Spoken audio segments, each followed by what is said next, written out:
refuse to do it. And we were going to show them, and they can't people like, oh, there's so and so. And I'm like, okay, but then you know where you're from, right? You do your own presentation. So just like, well, that makes sense. Because they do, I mean, people.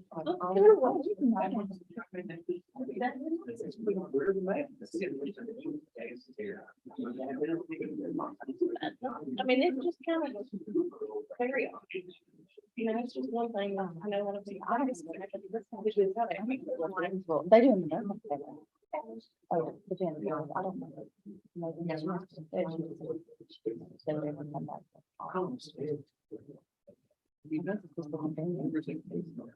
All right, circuit court, thank you for that.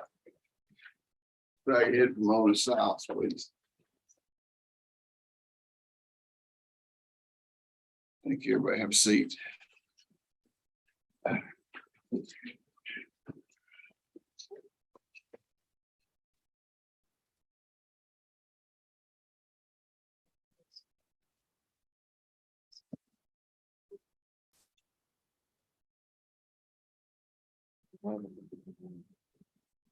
Somebody must just put on the chart.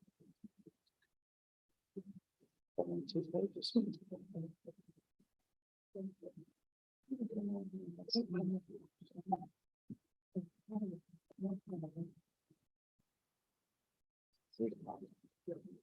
So this right now.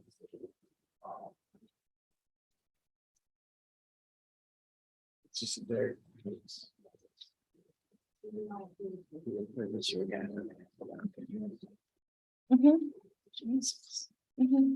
We call a Dare Circuit Court. Order here. Adair case 22XX003 XR versus Commonwealth, Kentucky. Thank you very much, Judge Todd Lewis, for the appellant. Yeah, and Angie Capps is present for the Yes, sir. Commonwealth. We were just before the court today, Your Honor, to ask if you would set us an oral argument time for this appeal. What's the Commonwealth have to say? Judge, I mean, I think that the record of the hearing was pretty lengthy and that it speaks for itself for the court to make a ruling. I mean, I'm not real sure what the purpose of submitting further oral arguments to the court would do, as we've already done our written briefs to the court and the court has the record. What do you have this afternoon? I'm with you this afternoon on the civil docket.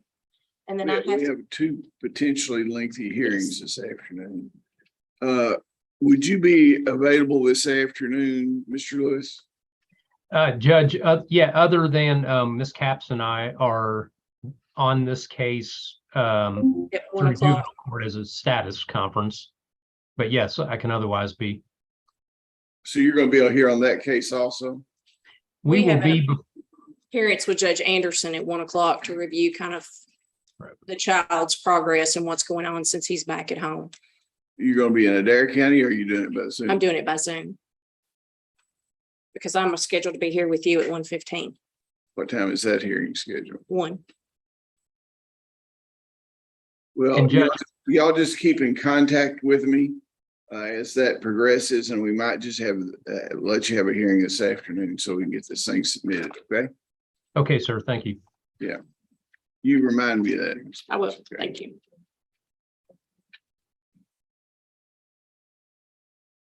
Cumberland Circuit Court shall come to order. Commonwealth, Kentucky versus Curtis Adams. Curtis Adams. Mr. Bales, I confirmed, didn't you? Tell Mr. Bell to come on back in.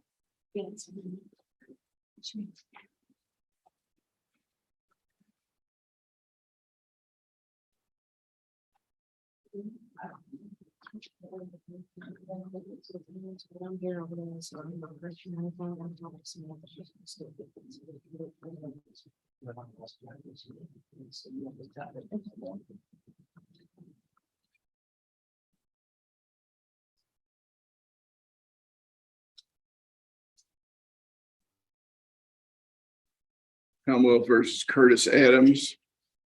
Yes, Your Honor. What's Commonwealth have here? Your Honor, there's two items on the docket today. Hey, you're gonna have to come around here. Y'all have to move. Y'all move to the left, Mr. Bell. Yes, sir, Judge. Yeah, Mr. Stocky, it's there. I can hear you. There's a motion to suppress and a motion to revoke bond because of new charges. Mr. Bales informed me that they wish to take the plea that the Commonwealth's offered. I'm willing to do that if the court approves. So. You got it signed? We're in the process of it, Judge. Okay, we'll go ahead and I'll come back to you. Thank you, Judge. Ms. Gaps has a special prosecution judge. We'll take that as if you will read that. Commonwealth versus Courtney Porter-Collins.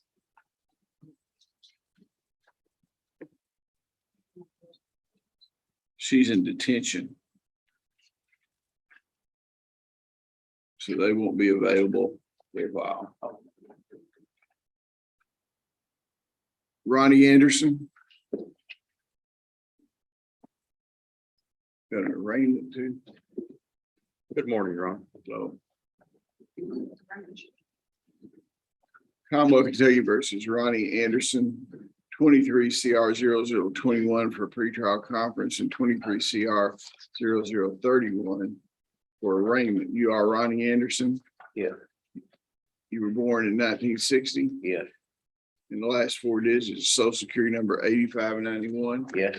You have the right to remain silent. You're represented by counsel. The grand jury of Cumberland County has returned an indictment charging you possession of controlled substance in the first degree methamphetamine, endangering the welfare of minor, 2 counts, possession of drug paraphernalia, and possession of marijuana.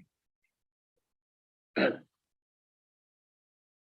cross, you acknowledge the identity of your client.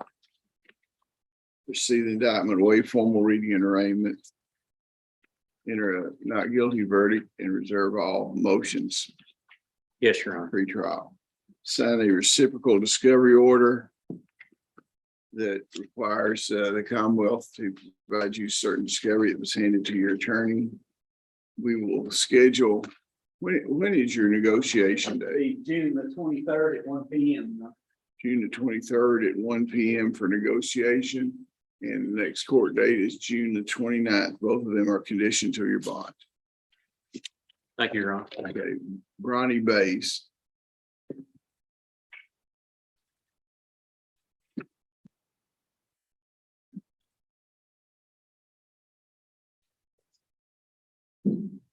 Commonwealth of Kentucky versus Bronny Bays, 22 CR 0026. Are you Bronny Bays? Yes, sir. Born in 1984. Yes, sir. Last four digits of social security number 5442. Yes, sir.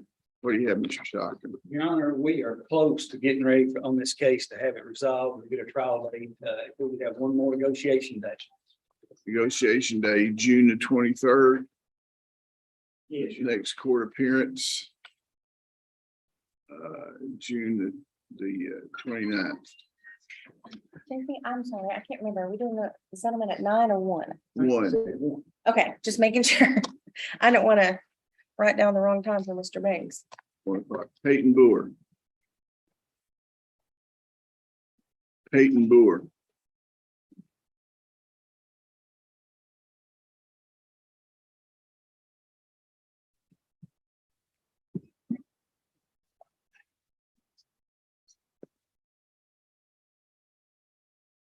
Commonwealth Kentucky versus Peyton Boer. 23 CR 0023. Are you Peyton Boer? Yes, sir. Born in 1994. Yes, sir. Last four digits, social security number 4704. Yes, sir. You're here today for the purpose of arraignment. Yes. You're represented by counsel.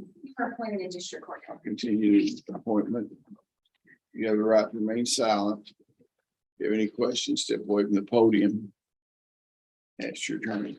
The grand jury of Cumberland County has returned an indictment charging you with possession of controlled substance, first degree methamphetamine, possession of drug paraphernalia, failure to maintain insurance, license not in possession or shown on demand, no registration plate,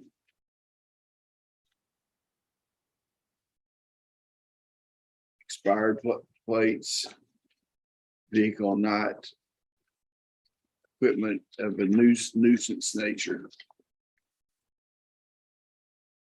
Do you acknowledge the identity of your client, counselor? The receipt indictment, waive formal reading and arraignment, enter plea of not guilty, reserving all pretrial motions. Yes, Your Honor. Ms. Moore, I am signing a compliance of discovery order here and a pretrial discovery order. Certain information your attorney just received to help prepare for your defense. You'll be here for negotiations on June the 23rd at 1 p.m. and your next court date is June 29th. Okay. Brandon Burris.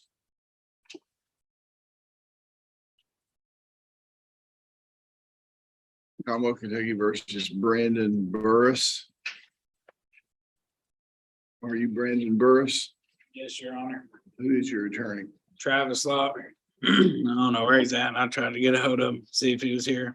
He was here to negotiate, and we worked out an agreement, so we just had to enter the plea. Do you have his phone number? Yeah, Do what? maybe my wife does. Yeah. Well, I would suggest you and your wife go out in the lobby way out there and try to call him, and I'll call you back up. All right. Thank you. Commonwealth versus Johnny Daniels.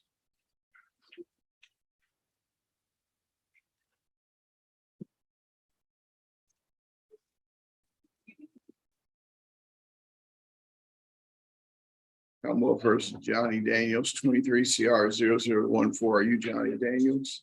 Yes. Yeah. Yeah. Okay. You were born in 1985.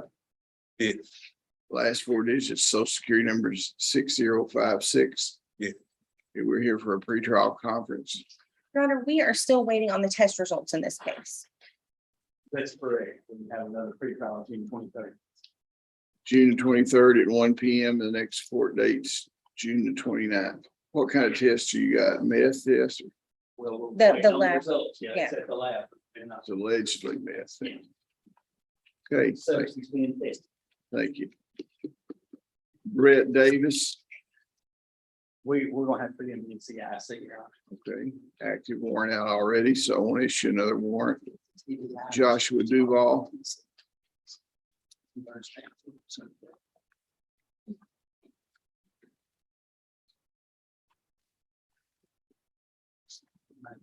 Commonwealth versus Joshua Duval. Are you Joshua Yes, sir. Duval? Were you born in 1985? Yes, sir. Last four digits, social security number 4641. Yes, sir. Do you have an attorney? Yes. Will we appoint in a district court? Yeah, I'll continue that appointment. You're here for the purpose of arraignment. You have a right to remain silent. The grand jury of Cumberland County has returned an indictment charging possession of controlled substance, methamphetamine, expired motor vehicle license, failure to maintain insurance, and possession of marijuana. Mr. Baylor. Do you acknowledge the identity of your client, receive the indictment, waive formal reading and arraignment, enter plea of not guilty, reserving all pre-trial motions? Yes, Your Honor. Mr. Duval, I'll be here on June the 23rd at 1 p.m. for negotiation, and June 29th for your next court date, and both of those are conditions of your bond. I'm signing a pretrial compliance order here. Commonwealth has presented evidence to your attorney to help in your defense. Both of those are conditions of bond, okay? Yes, sir. Yeah. Grady Finley.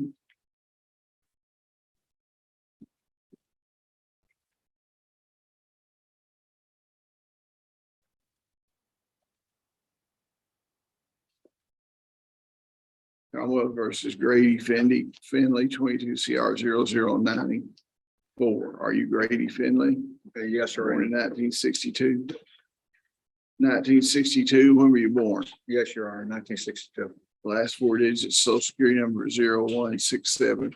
Yes, Your Honor. What do you have, Mr. Stockton? This was our motion to dismiss, Your Honor, based on the fact that Mr. Finley's paid restitution, and also we've got obtained at the court's request a resolution acceptance letter from the VFW asking that this case be dismissed if they want to put this matter behind them. Okay, just place it in the file. It's already been filed. It's already in the file. Yeah, we just noticed the file. Okay. Okay, Thank you. sign the order. Thank you, Your Honor. Donna Firkin,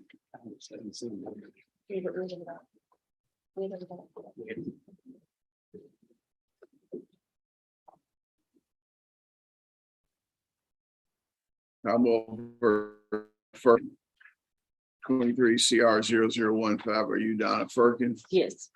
Born in 1973, Yes. last four digits, social security number 6727. Yes.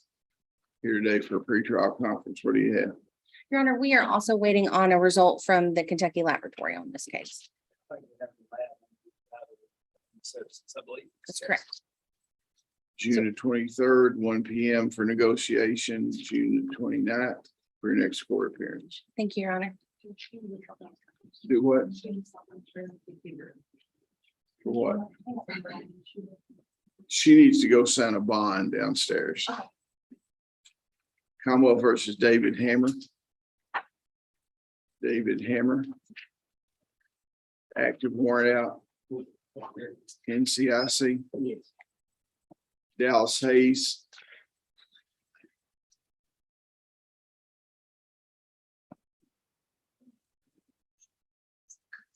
Commonwealth versus Dallas Hayes, 23 CR 006. Are you Dallas Hayes? Are you Dallas Hayes? Yes. You need to speak up, okay? You born in 1990? Yes, sir. Okay, the last four digits, social security number 8662. Yes, sir. You're represented by counsel, it's a pretrial conference. What do you got, Mr. Stockton? Your Honor, we had been putting Mr. Hayes off a little bit to allow him to participate in treatment.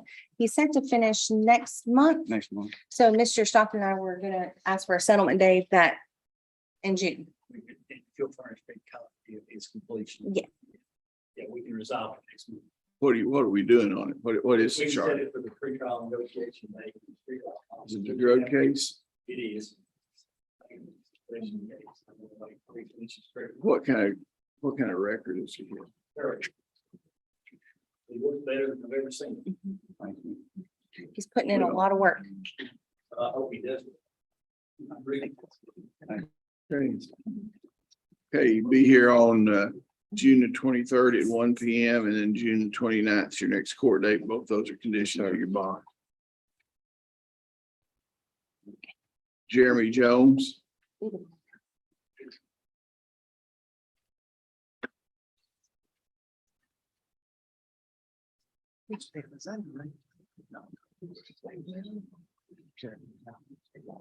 Jeremy Jones.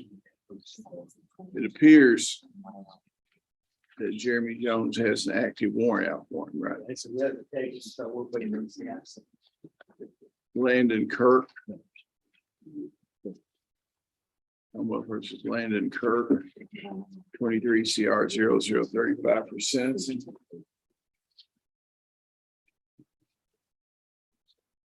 Where's your attorney? I'm supposed to be on video. Judge, I represent Mr. Kirk. My name is Kaylee Lynn. I'm with the Department of Public Advocacy.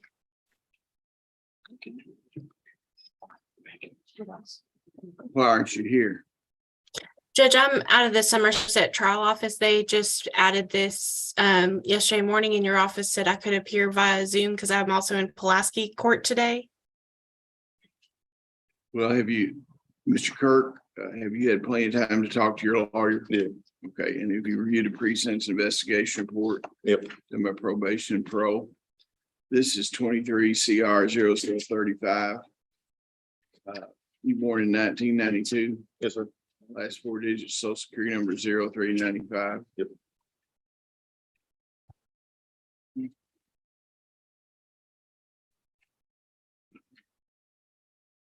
Are you familiar with this case, Mr. Stockton? I just know it's a Wayne County case being transferred to Cumberland County so he can attend special. Yeah, well, I on had. February 10th of 2020 in Wayne Circuit Court, action 19 CR 00148, he entered a plea of guilty to charges of unlawful imprisonment, first degree and assault. The fourth degree was given a sentence of 5 years. Pretrial diverted for 5 years. He absconded from probation and parole on March 29th, 2023. A hearing was held and in April of this year, where his pretrial diversion was voided.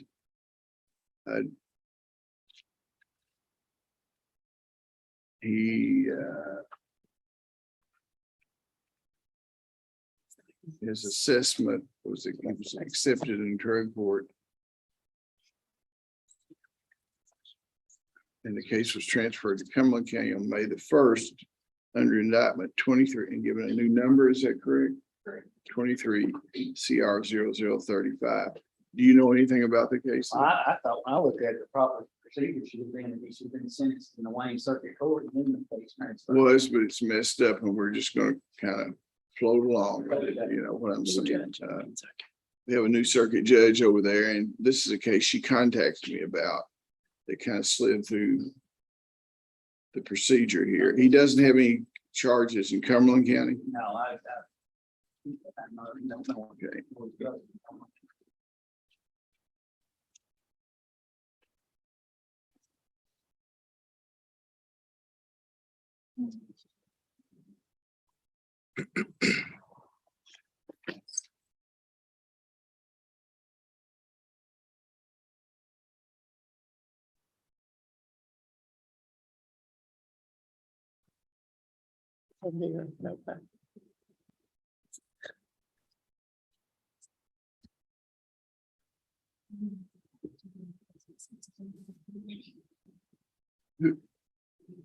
Ma'am, could you tell me why he should be probated? Yes, Your Honor, we reached an agreement at his revocation hearing with Commonwealth that because of his substance abuse issues, we believe drug court was the best option for Mr. Kirk to proceed. And as he's been admitted to the drug court program, we are asking this court to sentence him to probation with the condition that he complete the drug court program. My client's been warned by myself as well as the Wayne Circuit Court and Commonwealth attorney out there that should he not complete the specialty court in Cumberland County, then he will kind of be out of chances.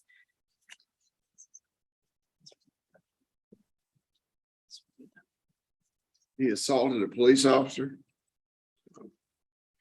Is that what?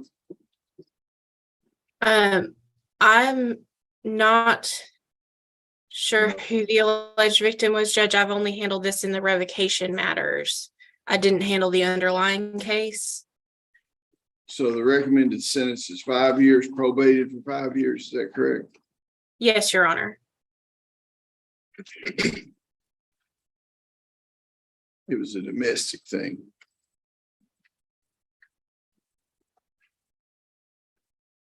Okay, well, I'll sentence you to 5 years, probated for 5 years, subject to your completion of the drug court. You're going to the drug court here or in Wayne County? Here. He's accepted this month. Okay. Well, you'll need to meet with the probation and parole officer over there to give them some information, okay?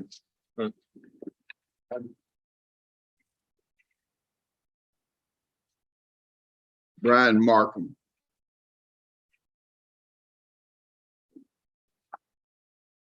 (22 CR 00101). Commonwealth Kentucky versus Brian Markham. Are you Brian Markham? Yes, sir. You have to speak up a little. Yes, sir.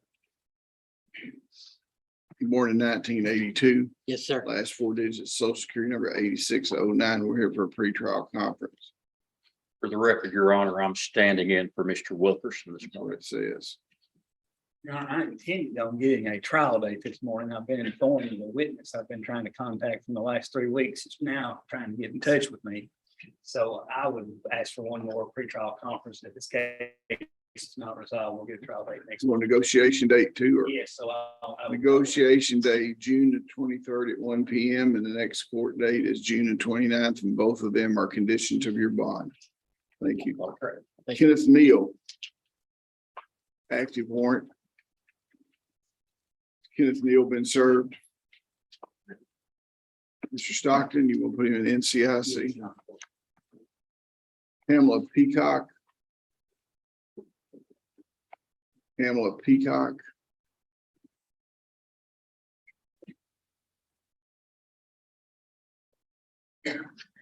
(21 CR 0051), Commonwealth of Kentucky versus Pamela Peacock. Ms. Peacock, you were born in 1962. Yes, sir. Last four digits, social security number 5695. Yes, sir. I have a motion to enter a plea as a diversion or a guilty Diversion, Your Honor. version. Motion has been tendered. It says you wish to enter a plea today. Is that correct? Are you currently under the influence of drugs or alcohol? No, sir. Is this plea freely and voluntarily given? Is this plea freely and voluntarily given? Yeah, are you freely giving your plea?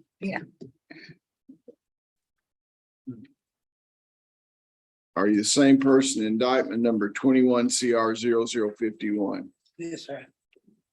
What do you got there that you're showing? The court case number, Your Honor. Is your judgment impaired today in any way? Do you know what's going on here today? Not really, but Okay, well, you take her out and explain it to her.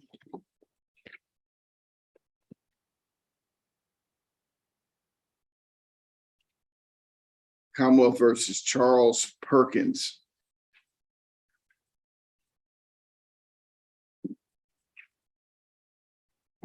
Are you Charles Perkins? Yes, sir. You were born in 1981. Yes, sir. Last four digits of your social security 9080. Yes, sir. You have an attorney? No, I need to be appointed. You filled out a form yet? No. You had DPA in district court. I'll continue the appointment. Just go back there and have a seat. Commonwealth versus William Rowe. That's okay. I passed over it. Commonwealth versus William Rowe. Active warrant out, Mr. Stockton. Yes. NCIC. Yes. Let's skip down a few cases. Have you finished to explain this, lady? Yes, Miss Peacock just got nervous, Your Honor. She's not been in a courtroom before and just got very nervous. Yeah. Okay, we will resume, go back to Ms. Peacock, excuse me, 21 CR 0051. Is your judgment impaired today in any way? Is your judgment impaired? Okay, I'm not going to take a plea from this. Understand, Your Honor. I don't know what we're going to do here, but He asked you if your judgment is impaired today, if you understand. yeah, I understand. Yeah, you just correct him. Yes, sir, I understand. okay. Have you discussed this matter with your attorney? Yes, sir. Are you satisfied with her advice? Yes, sir. Have you viewed the evidence the Commonwealth has against you? Yes, sir. You believe you're fully informed about your case? Yes, sir. Okay. You understand that you do not have to enter a guilty plea today. You understand that? You have Yes, sir. certain rights under the Kentucky and United States Constitution. Before I can accept a plea, I need to know that you understand those rights. Yes, sir. You have a right not to testify against yourself. No one can make you say anything. Your right to speedy trial by jury, the right to be represented by counsel at the jury trial, the right to confront and cross-examine all witnesses called to testify against you, the right to produce evidence, the right to call witnesses in your favor and process issues to compel their attendance. You have a right to appeal this matter to the higher court if you lose. You have a right to require the Commonwealth prove beyond a reasonable doubt that you're guilty charged against you. You understand that by entering a plea today, you give up all those rights. You understand that? Yes, sir. I may consider the Commonwealth's recommendation, but I may apply any range of sentence provided by law. I don't have to accept the recommendation. In the event that I do not accept the Commonwealth's recommendation, decide to impose a harsher sentence, you have the right to withdraw your plea. Now, have you previously been diverted in the last 5 years? No, Do you have any felonies in the last 10 years? no. You understand that if you fully complete the diversion agreement, the charges will be dismissed, pretrial diverted, and you can have your record expunged. Yes, sir. Okay, you understand that if you do not fully complete the diversion, you'll be brought back to the court, and if the court voids your pretrial diversion, a sentencing sentence schedule will be done, and you will be a convicted felon, and that can be used to enhance any future felonies. You understand that? Yes, sir. You want to step to your left here, Mr. Stockton. What's the Commonwealth's recommendation?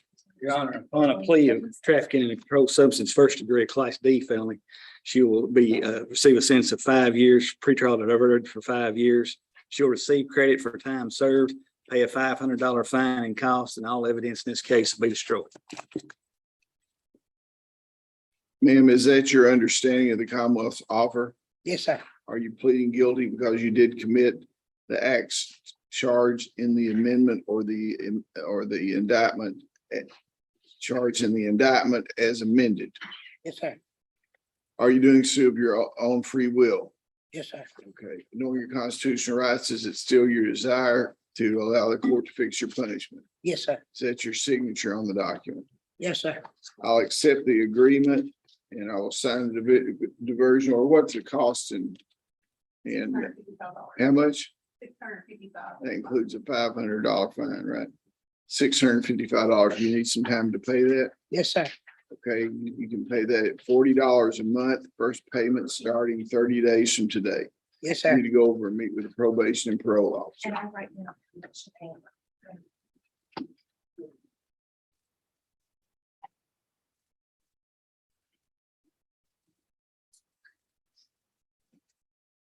Charles Perkins. Commonwealth versus Charles Perkins, 23 CR 0029. Mr. Perkins, born in 1981, last four digits, social security number 9080. Yes, sir. You're here today for the purpose of arraignment. You have the right to remain silent. You're represented by counsel.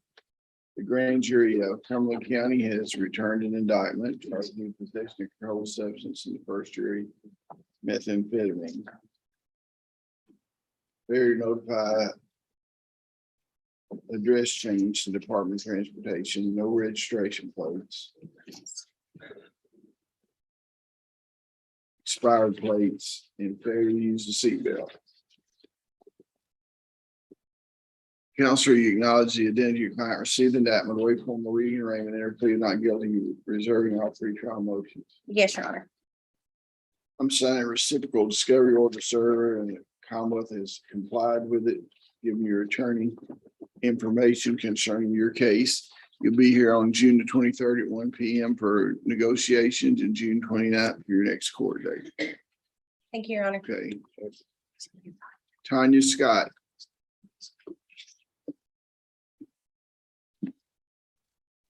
Commonwealth versus Tanya Scott, 18 CR 0059. Are you Tanya Scott? Yes, sir. Born in 1993. Yes, sir.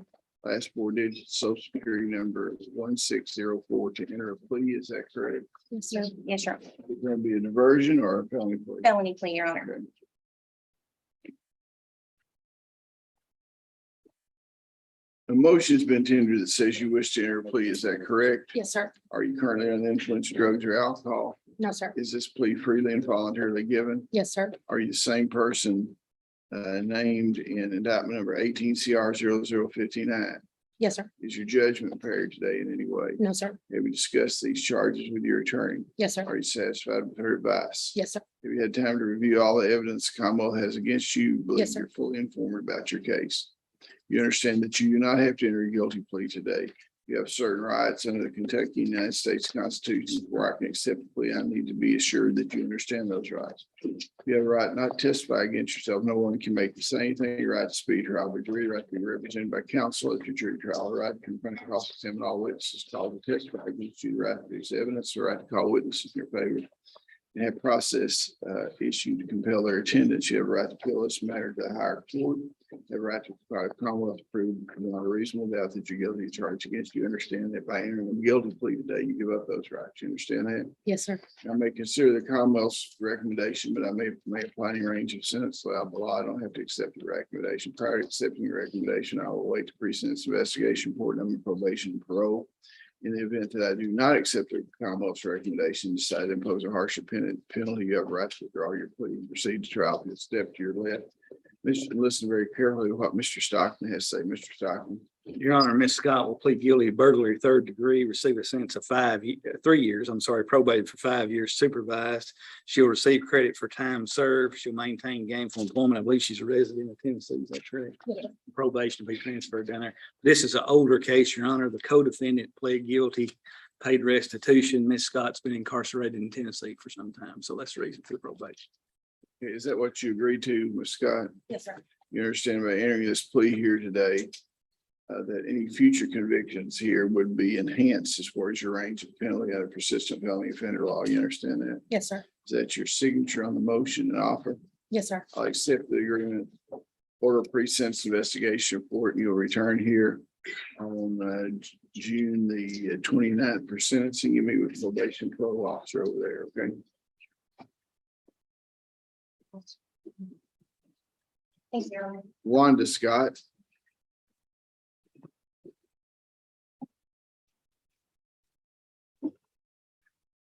Commonwealth Kentucky versus Wanda Scott, 23 CR 0020.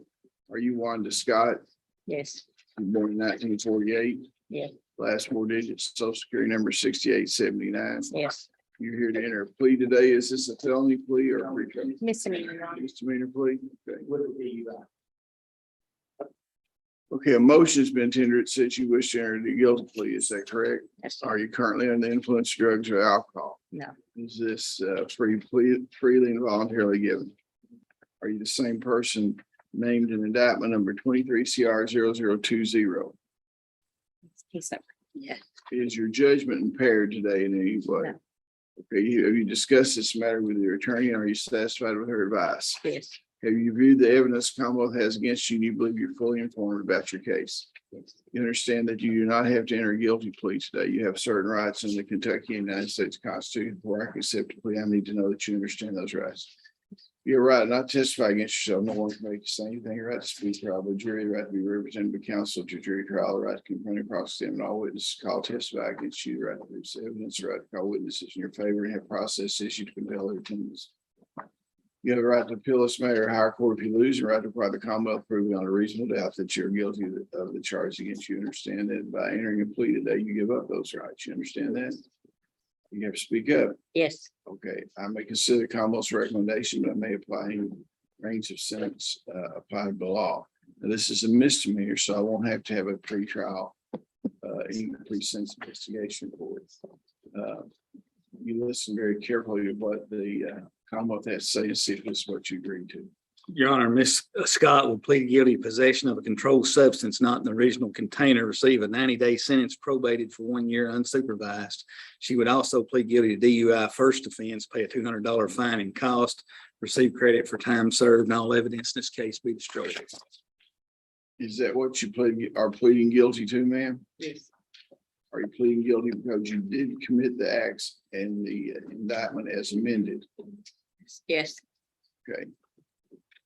Knowing your constitutional rights, is it still your desire to allow the court to fix the penalties on the charges against you? You understand that by entering this guilty plea, that any future conviction of DUI could be enhanced Yes. for his range of penalty. You understand that? Is that your signature on the docket? Yes. Okay. Go over that fine with me again? It was a minimum of he's $200 fine. Oh, It's fine, it's $200. She'll have a total of $785. $785. Can you pay that today? no. Okay, I'm gonna let you pay it at $40 a month. Can you pay $40 a month? Yeah. First payment is due 30 days from today, and you make those payments because it's part of your agreement. You understand what I mean? Yes. Well, you need to meet with you, Mr. No, Your Honor, we don't do commissioner, please. So, Thank you, Your Honor. Yeah. Let me give you your photos, okay?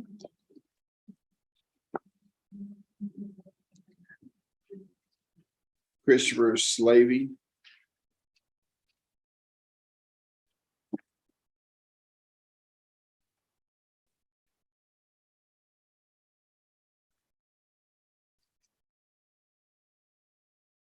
Commonwealth versus Christopher Slavey. Is that how you say your name? Yes, sir. Okay. 22 CR 0029. Mr. Slavey, were you born in 1980? Yes. Last four digits, social security number 7224. Yes.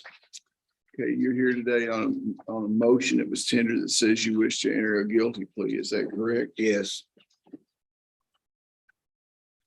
Is this a felony plea? It's a misdemeanor. Okay, a motion has been tendered. Are you currently under the influence of drugs or alcohol? No. Is this plea freely and voluntarily given? Freely and voluntarily given? Yes. Okay. Are you the same person named in indictment 22 CR 0029? Yes. Is your judgment impaired in any way today? No, sir. Have you discussed this matter with your attorney and are you satisfied with his advice? Yes, sir. Have you reviewed the evidence Commonwealth has against you? Yes, sir. You believe you've been fully informed about your case? Yes, sir. You understand that you do not have to enter a guilty plea today. You have certain rights under the Kentucky United States Constitution before I can accept the plea. You need to know that you understand those rights. You have the right not to testify against yourself. No one can make you say anything. Right to speed trial by jury, right to be represented by counsel at your jury trial, the right to confront and cross-examine all witnesses called to testify against you, the right to produce evidence, the right to call witnesses in your favor and have process issued to compel their attention. You have the right to appeal this matter higher court if you lose. Probably Commonwealth prove on a reasonable doubt that you're guilty of charge. You understand that by any Yes. guilty plea, you give up those rights, okay? I may consider the Commonwealth's recommendation, but I may apply any range of sentence provided below. I don't have to accept their recommendation. This is a misdemeanor case, so I'll make the decision today. In the event that I do not accept the Commonwealth's recommendation, decide to impose a harsher sentence, you have a right to withdraw your plea. Go step to your left here, please. Mr. Stockton, what is the Commonwealth's recommendation? Your Honor, Mr. Slavy will plead guilty to possession of drug paraphernalia, receive a sentence of 12 months, probated for 2 years, supervised, pay $250 fine and costs, receive credit for time served. He'll obtain and maintain gainful employment, and all evidence in this case will be destroyed. Is that what you agree to, sir? Yes, sir. Is that your signature on the document? Yes. And drug paraphernalia is the only charge he's pleading to. Yes, Your Honor, this is the case where there were 4 individuals in the car, and they found the glass tube with residue. And basically, he's going to charge all 4 of them, Mr. Slavy, to responsibility. Okay, what is the total cost? $520. $520. We need some time to pay that. Yes. I'll let you pay it $40 a month. First payment 30 days from today. Supervised, you'll need to go over here and talk to the probation and parole officer. Okay. Thank you. Kelly Smith. Kelly Smith. Commonwealth Kentucky versus Kelly Smith, 23 CR 0012. Are you Kelly Smith? Yes. Yes. You need to speak up a little bit. Sorry. Born in 1988. Yes, Last 4 digits of your social security number 4666. yes, You represent by Mr. Poindexter. I understand you wish to enter a plea today. Is that correct? yes. This is a conversion or a felony plea? Diversion with drug court. Okay. Are you currently under the influence of drugs or alcohol? No. Okay, is this plea freely and voluntarily given? Yes, Are you the same person named in the indictment number 23 CR 00013? yes, Okay, is your judgment impaired today in any way? No. Have you discussed this matter with your attorney and are you satisfied with his advice? I'm sorry. Have you discussed this matter with your attorney and are you satisfied with his advice? Yes, Have you reviewed the evidence Commonwealth has against you? yes, You feel like you're fully informed about your case? yes, You understand that you do not have to enter a guilty plea today. You have certain rights under the Kentucky and United States Constitution. Before I can accept the plea, I need to know that you understand those rights. yes, You have a right not to testify against yourself. No one can make you say anything. You have a right to speed trial, but you have to be represented by counsel at your jury trial. You have the right to confront and cross-examine all witnesses called to testify against you. You have the right to produce evidence, the right to call witnesses in your favor, the right to appeal this matter at a higher court if you lose, and the right to require Commonwealth to prove beyond a reasonable doubt that you are guilty of charges against you. You understand yes, that by entering a guilty plea today, you give up those rights. You understand that? You still Yes. understand it? I'm sorry. I can't hear very well. Just when you can't hear, tell me to speak up a little. Okay. That's what I'd do if I couldn't hear you. I may consider the Commonwealth's recommendation, but I may apply any range of sentence provided by law. I don't have to accept the recommendation. In the event that I don't accept the recommendation, you'll have a right to withdraw your plea. Have you diverted in the last 5 years? No, You had any felony convictions in the last 10 years? no, Are you currently on probation? No. You understand if you complete the diversion program, the case will be dismissed, pretrial diverted, and you have it expunged from your record. yes, You understand that if you do not complete the diversion program, you'll be brought back before the court and the court will schedule a sentencing hearing. In that event, you would be a convicted felon and any future sentences and convictions you might have could be enhanced under persistent felony offenders law. Do you understand that? yes. Mr. Stockton? Yes. What is the Commonwealth's recommendation? Ms. Smith would plead guilty to wanton endangerment, first degree, 3 counts, received 5 years on each count, pretrial to verdict for 5 years, supervised. She'll enter and complete the Cumberland Specialty Court program. She was accepted this morning. She'll receive credit for time served, and she'll obtain and maintain gainful employment. Is that your understanding, ma'am? Yes. Are you pleading guilty because you did commit the acts charged in the indictment as amended? Yes, Okay, are you doing so of your own free will? yes, Do you understand the constitutional rights I read to you, and you're waiving those and allow the court to impose a sentence? Is that Yes. correct? Is that your signature on the document there? yes. I'll accept the agreement. What are the court costs in this case? $240. $240. Do you need some time to pay that? A little bit, if that's okay. Well, I'm gonna give you a lot, but I can give you a little bit if you'd rather have a little bit or a lot. I would appreciate it. Okay, you start paying it $40 a month. The first payment be done 30 days from today, okay? Okay, thank you. You'll need to meet with the probation and parole officer over there just to give him information, okay? Okay. Ella Stearns. Looks like there's an active warrant for Ella Stearns. Is that correct, Mr. Stockton? No. She didn't serve. Raven Willis. Commonwealth versus Raven Willis.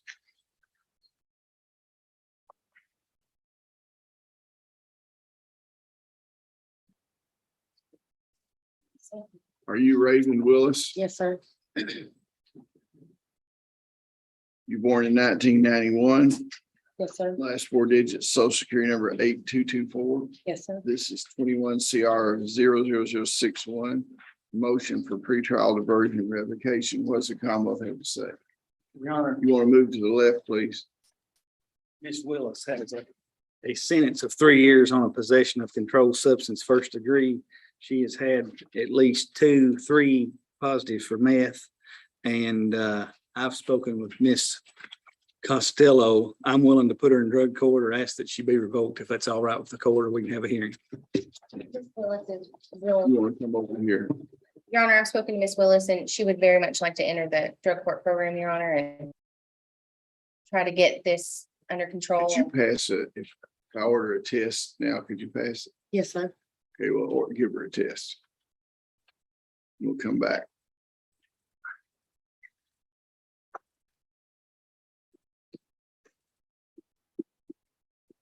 Albert Wilson.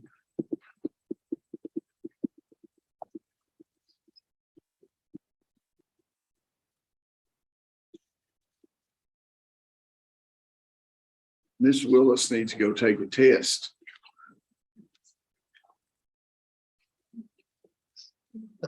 There's not a thing, thank you. There's not a thing. Are you Albert Wilson? Yes, sir. You born in 1988, Yes, sir. last 4 digits, social security number 6362. Yes, sir. This is 23 CR 0016. I understand that your client wished to enter a plea today. Is that a diversion or a felony plea? Diversion, Your Honor. Okay, motion's been tendered, sir, in 23 CR 0016. It says you wish to enter a guilty plea today. Is that correct? Yes, sir. Are you currently under the influence of drugs or alcohol? Yes, sir. Is this plea freely and voluntarily given? Yes, sir.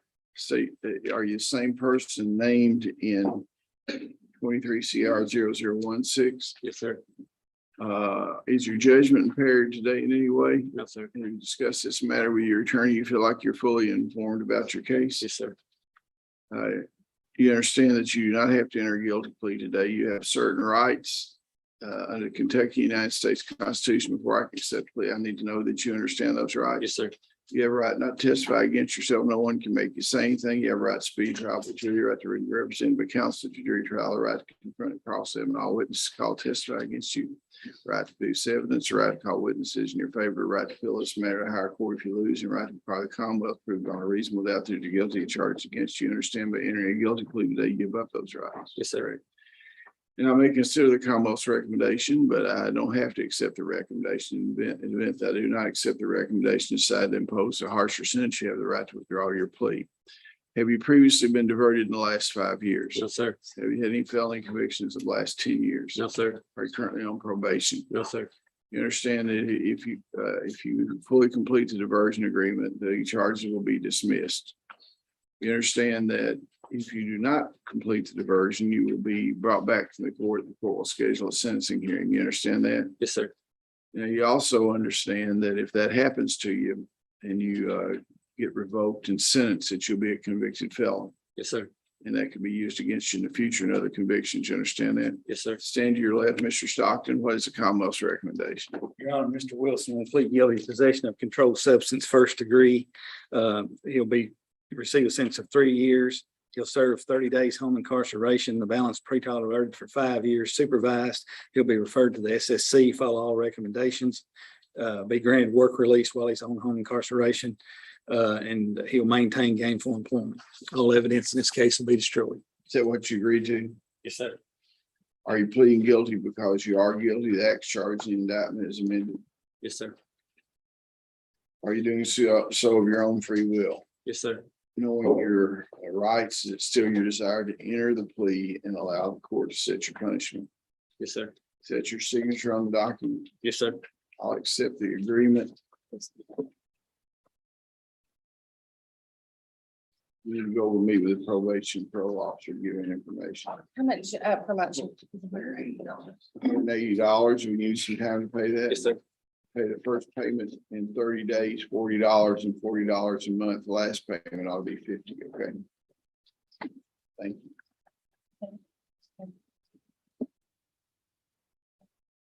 Brandon Burris. What versus Brandon Burris? Yeah, 22 CR. Let me go through my thing here, okay? Everybody's got a little different way of doing it. I do it my way. Okay? Yes, sir. Make sure everybody's on the record. Are you Brandon Burris? Yes, Your Honor. You're here. Were you born in 1990? Yes, What are the last 4 digits of your social security number? 0484. Okay, you're here on 22 CR 0043 and 22 CR 0054 to enter a plea. Is that correct? Yes, Your Honor. Okay, is this going to be a felony plea or a diversion? Diversion, Your Honor. Okay. Are you currently under the influence of drugs or alcohol, sir? No, sir. Is this plea freely and voluntarily given? Yes, Your Honor. Are you the same person named in indictments number 22 CR 0043 and 22 CR 0054? Yes. Is your judgment impaired today in any way? No, Have sir. you discussed this matter with your attorney? Are you satisfied with his advice? Yes, Your Have Honor. you reviewed all the evidence the Commonwealth has against you? You feel like you're fully informed about your case? Yes, I sir. understand that you do not have to enter a guilty plea today. You have certain rights in the Kentucky United States Constitution. Before I can accept a plea, I need to know that you understand those rights. You have a right not to testify against yourself. No one can make you say anything. Your right to speed trial, but you're either right to be represented by counsel at your jury trial, right to confront and cross-examine all witnesses called to testify against you, right to produce evidence, right to call witnesses in favor, have to process it.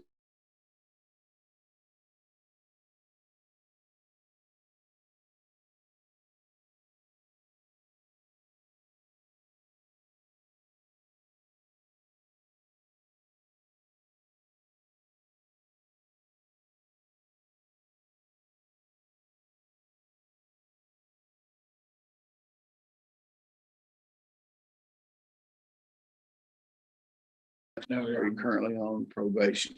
No, sir. You understand if you complete the diversion agreements, the charge will be dismissed pre-trial diversion. You have it expunged from your record. You understand that? Yes, Your Honor. Okay, you understand if you don't fully complete the diversion, so then you'll be brought back for the court and the court will schedule a sentencing hearing. You'll be a convicted felon and that conviction will be used against you in the future in the other felony convictions. You understand that? Yes, You Your step to your left here, Mr. Listen very carefully to what Mr. Stockton has to say. Your Honor, in this case, Mr. Burris will plead guilty to tampering with physical evidence, receive a sentence of 3 years, pretrial diverted for 5 years. He will also plead guilty to DUI, second offense. He'll serve 7 days in jail, pay a $350 fine and cost. He has 1 day in jail, which he will receive credit for. The remaining 6 days, I told Mr.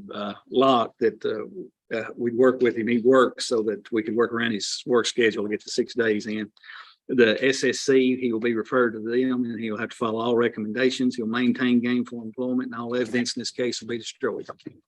Okay, is that what you agree to, sir? Yes, You sir. also know that this DUI can be enhanced. If you get another DUI, the penalties will be greater for that the next time. You understand that? Yes, sir.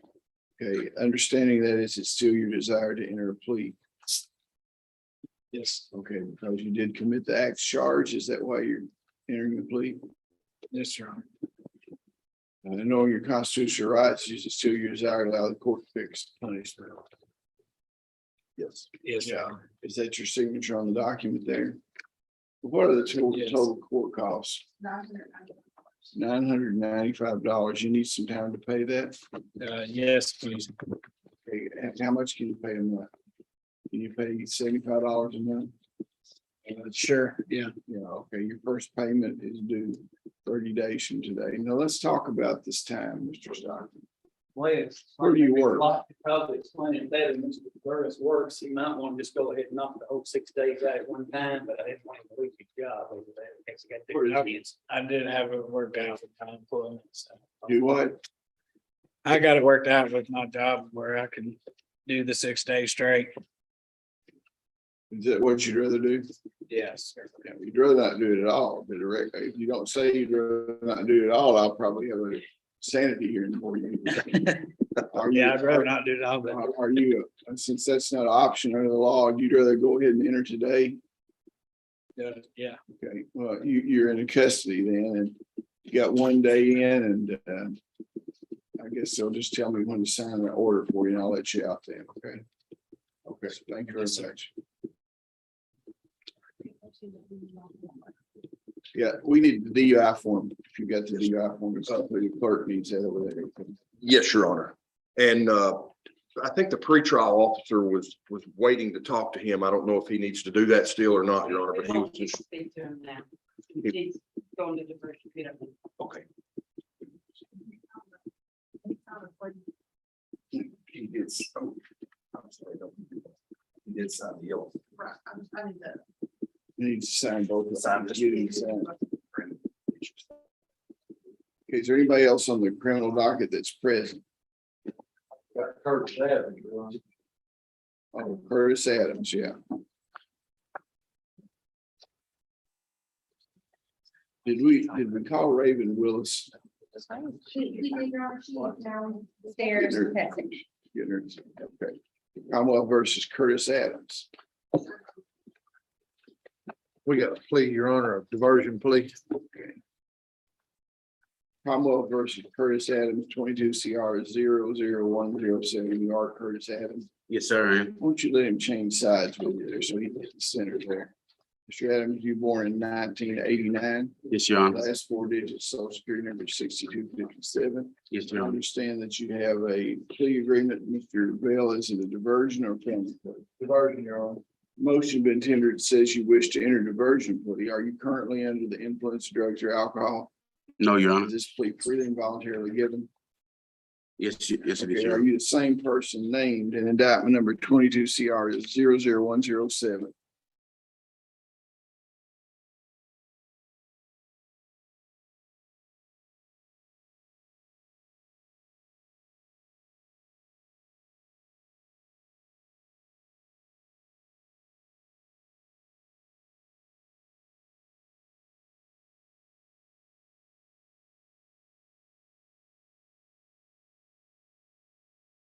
I didn't say anything about speed trial, but jury.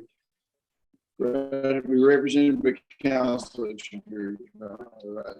In front of cross-examine all witnesses, call testify against you, right to produce evidence, right to call witnesses in your favor, right to appeal this matter higher court if you lose. Right to prior comment, prove on reasonable doubt that you're guilty, charged. You understand that? The inner guilty plea that you give all those rights up. You understand that? Yes, I do, Your Honor. If I do not accept the Commonwealth's recommendation, you have the right to withdraw your plea. You understand that? Yes, I do. Have you previously been diverted in the last 5 years? No, I haven't. Have you had any felonies in the last 10 years? No, I haven't. Are you currently on probation? No, sir. You understand if you successfully complete the diversion program, your case will be dismissed, pre-trial diverted, and you have it expunged from your record. You understand that? Yes, I do. You understand? If you do not complete the diversion program, you can be brought back to the court, and then your pre-trial diversion can be revoked, and you can be sentenced as a felon. That can be used against you in the future. Yes, sir, I do. Under the persistent felony offender law. You step to your left here, Mr. Stockton, you come up and give Commonwealth's recommendation. Yes, Your Honor, Mr. Adams will plead guilty possession of controlled substance first degree, receive a sentence of 3 years, pretrial diverted for 5 years. He would be assessed by the SSC, follow all recommendations. He'll obtain and maintain gainful employment, and all evidence in this case to be destroyed. Is that what you agreed to? Yes, it is, Your Are Honor. you pleading guilty because you did commit the act charged in the indictment as amended? Yes, sir. Knowing your constitutional rights, is it still your desire to have these rights waived and enter a guilty plea and allow the court to fix your punishment? Yes, it is, Your Honor. That's your signature on the offer and acceptance there. I Yes, sir. accept the agreement. What are the court costs involved in this case? $240. $340. You need some time to pay that. I'm paid tomorrow. Pardon? I'm paid tomorrow. But I can forgive if you need. Yeah, I'm paid tomorrow. Okay, we'll have it paid by the close of business tomorrow. And I guess Mr. Probation and Parole Officer, he need to talk to you in just a second over there. Get some information. Okay? Thank you, Judge. Yeah. Do we have the test on Raven Willis yet? Okay. Yeah.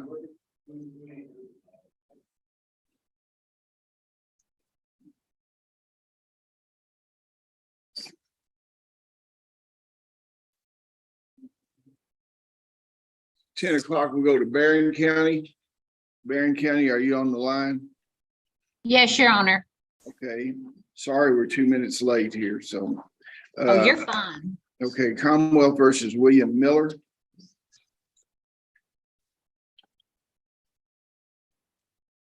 Your Honor, we did this for William Miller. Okay, are you William Miller?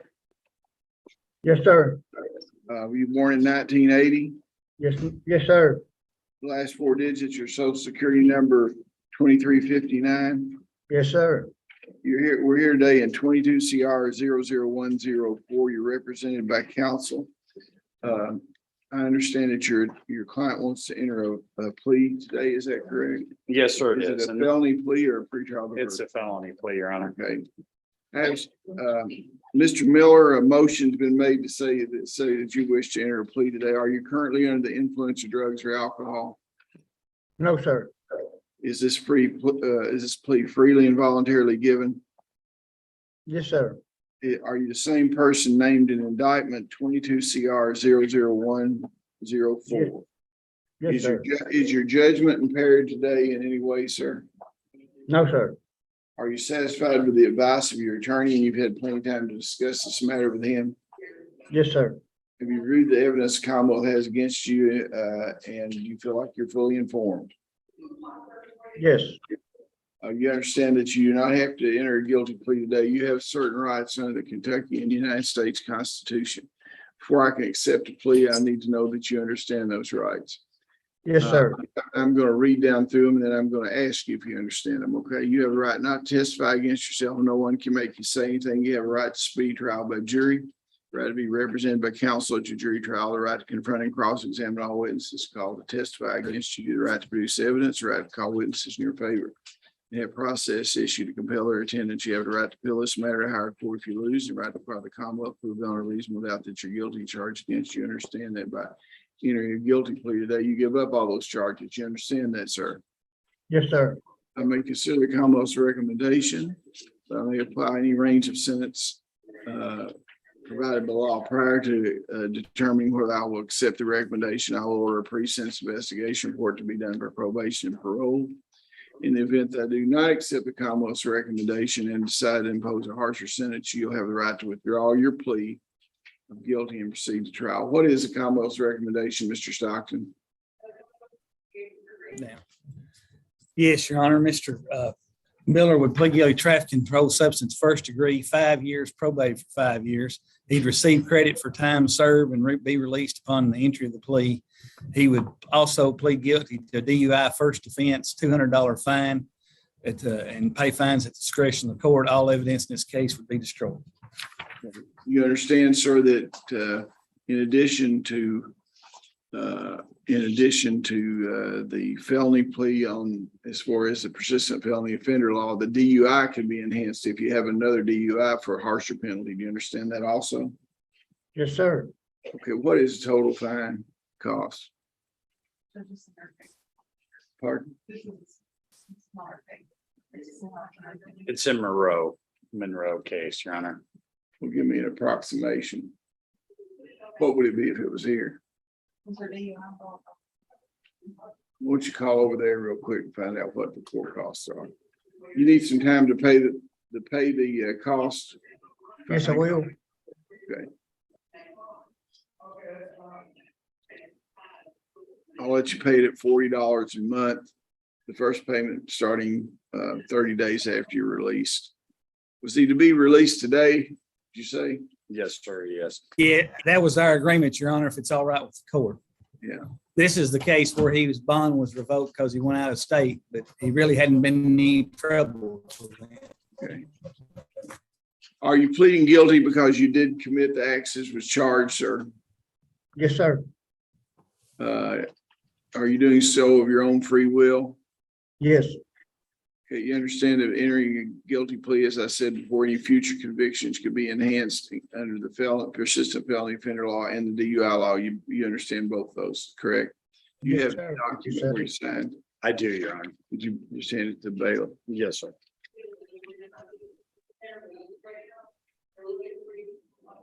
Okay, there is a document here, a motion to enter a guilty plea and the DUI guilty plea. Are these your signatures on the docket, sir? yes, it is. Okay, I'll accept the plea.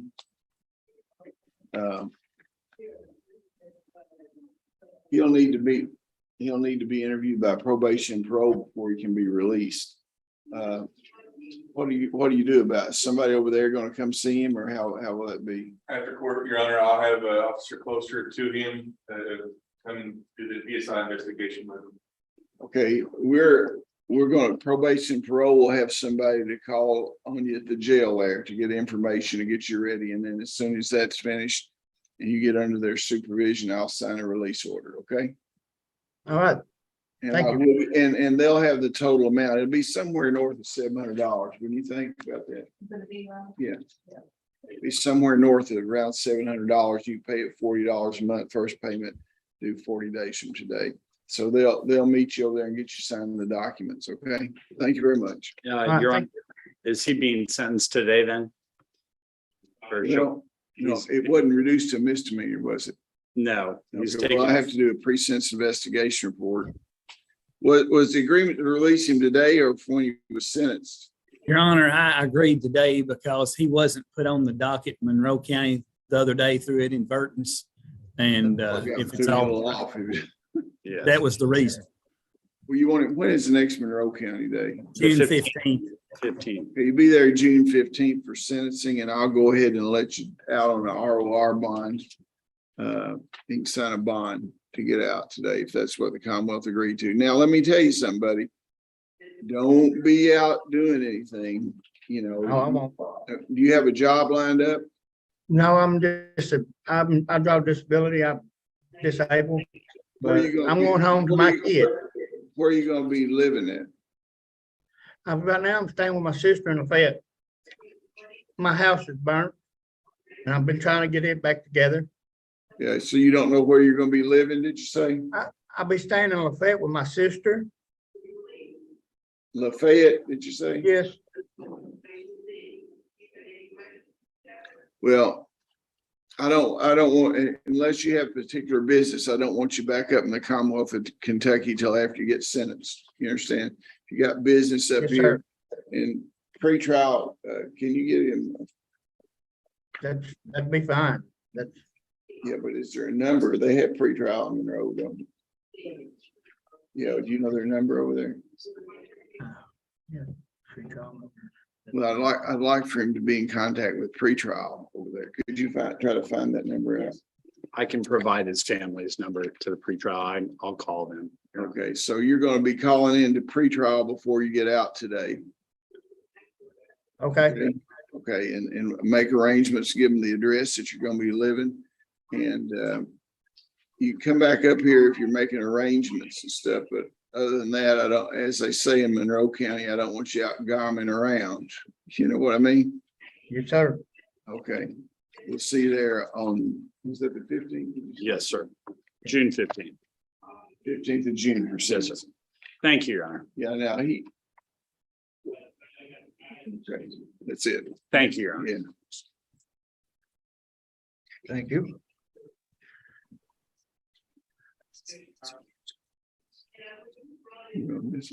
Yeah.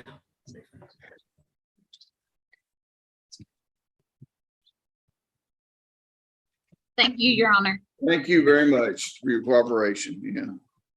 Sir, I've got the pretrial officer from Monroe. We're talking to him now. You want to just get in touch with Mr. Milton? He's at the jail there in Barron County. So you want to make sure. Yeah, have her to call over there and make sure she gets the information. We're gonna release him today, okay? And So she's just getting his information, not contacting. he's to whatever requirements that they need. She needs to talk to him.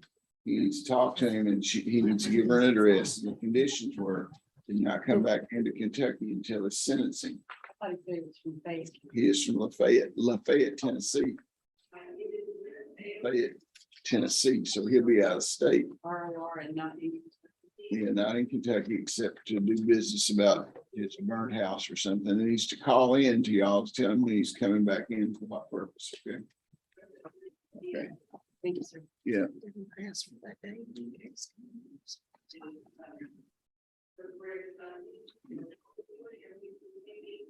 Henderson County, are you on there?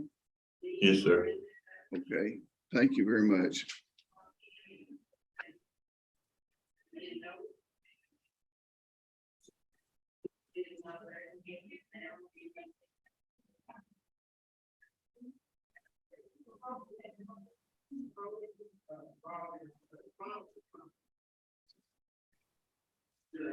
Henderson County, Commonwealth of Kentucky versus Benjamin Birchfield.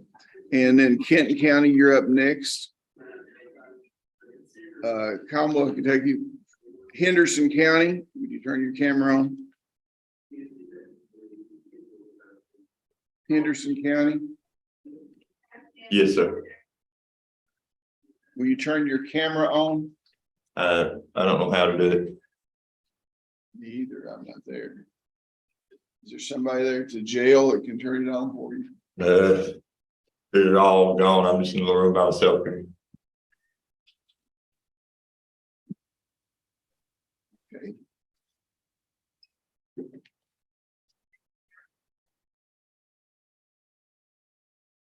Is there a little mouse there that allows you to roll around? You know how to do that? No. There's not no mouse here. That's it. Just a microphone. That's it. Okay.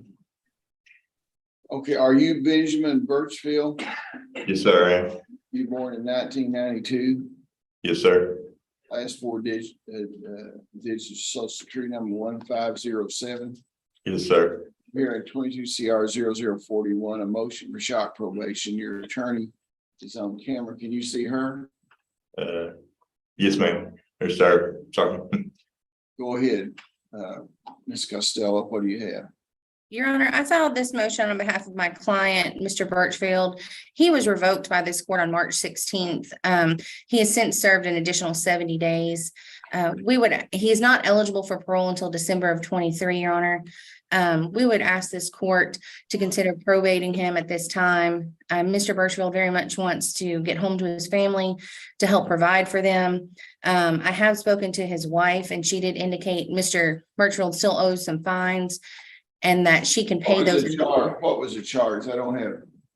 Your Honor, he was trafficking controlled substance first degree, had a 5-year sentence. He had approximately 6 grams of methamphetamine on him. Okay, what does the Commonwealth have to say?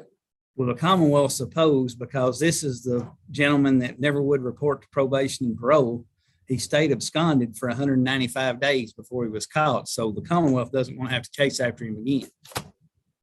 He never would report. This is the one Mr. Garner called on. He called in, said he was coming in. His grandma tried to get him to come in, and he was down here messing around in Birchfield. Okay, well, he'll be eligible in December. So I'm going to deny the motion for shock probation. Henderson County, thank you for cooperating with us. We'll go to Kenton County now. Kenton County.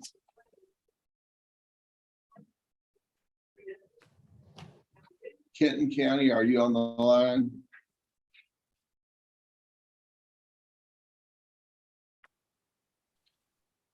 Marion County. See Marion County on there. Marion County, this is Commonwealth, Kentucky versus Barry Shepperson. Are you Barry Shepperson? Your Honor, it's Barney Shepperson. Yes, sir, I am. I see it's Barney. I misread it there. You're here on a probation revocation. You're represented by Office of Public Advocacy. Ms. Costello, will you wave there so you can see who you are? Thank you. What does the Commonwealth have on Mr. Barney Shepperson? This is Ms. Costello's motion for shock. No, you're, Mr. Stockton, this was the Oh, motion. I'm to- confused. I'm Mr. sorry. Yeah. However, we would be agreeable to shock. No, it's a motion to revoke probation. It's a 3-year sentence on possession of a controlled substance. And he basically absconded in October 14th of 2022. And We also have a violation of a new felony arrest. At the time that Mr. Shepperson absconded, Your Honor. Wait just a second. Let me swear you here and let you identify yourself. Okay, you raise your right hand. You swear the testimony that you about to give is the truth, whole truth, and nothing but the truth. I do. Okay, identify yourself with whom you're employed. My name is Jordan Hamilton Mudd. I am with probation and parole as an officer. Okay, you may proceed. All right, Your Honor, Mr. Shepperson, he was paroled by the parole board on October 14th, 2021 on 2 Adair County flagrant non-support cases. I was unaware or overlooked at the time that I filed for the absconding warrant for the parole violations that he was on probation on another case out of your all's court. So he had an active parole violation warrant for absconding issued back in November based on that absconding charge. When he was arrested on the parole violation warrant, he was charged with a new felony out of Marion County. What was the new felony? The new felony arrest was possession of a controlled substance, first degree, first offense, methamphetamine, possession of marijuana, and possession of drug paraphernalia. Okay. Counsel, do you have any questions you'd like to ask probation parole officer? Ms. Costello. The only question I have is, Officer Mudd, has the parole board made a final determination for Mr. Shepperson yet? Mr. Shepperson has if you'll give me just a second, Ms. Costello, I just had him pulled up and I lost him. Hang on.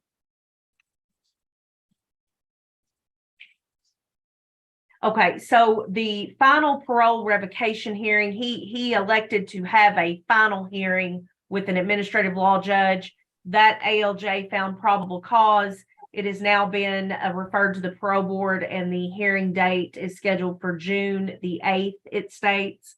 And as far as this pending charge, I would have to, I just had that pulled up too, and it's gone now, to look it up and see where it stands. My understanding is the pending charge is still pending grand jury. Okay. Let me ask a question. So he was out on parole, but he had out on probation from here. Yes, Your Honor, he was probated in December of 2020 on your all's case on a possession of a controlled substance charge. Okay. Ms. Costello, you have anything else? No questions, Your Honor. I've spoken to Mr. Shepperson about this, and he would ask the court, he does stipulate. No, Your Honor. Wait a second, Mr. Stockton, do you have anything else you want to ask this officer?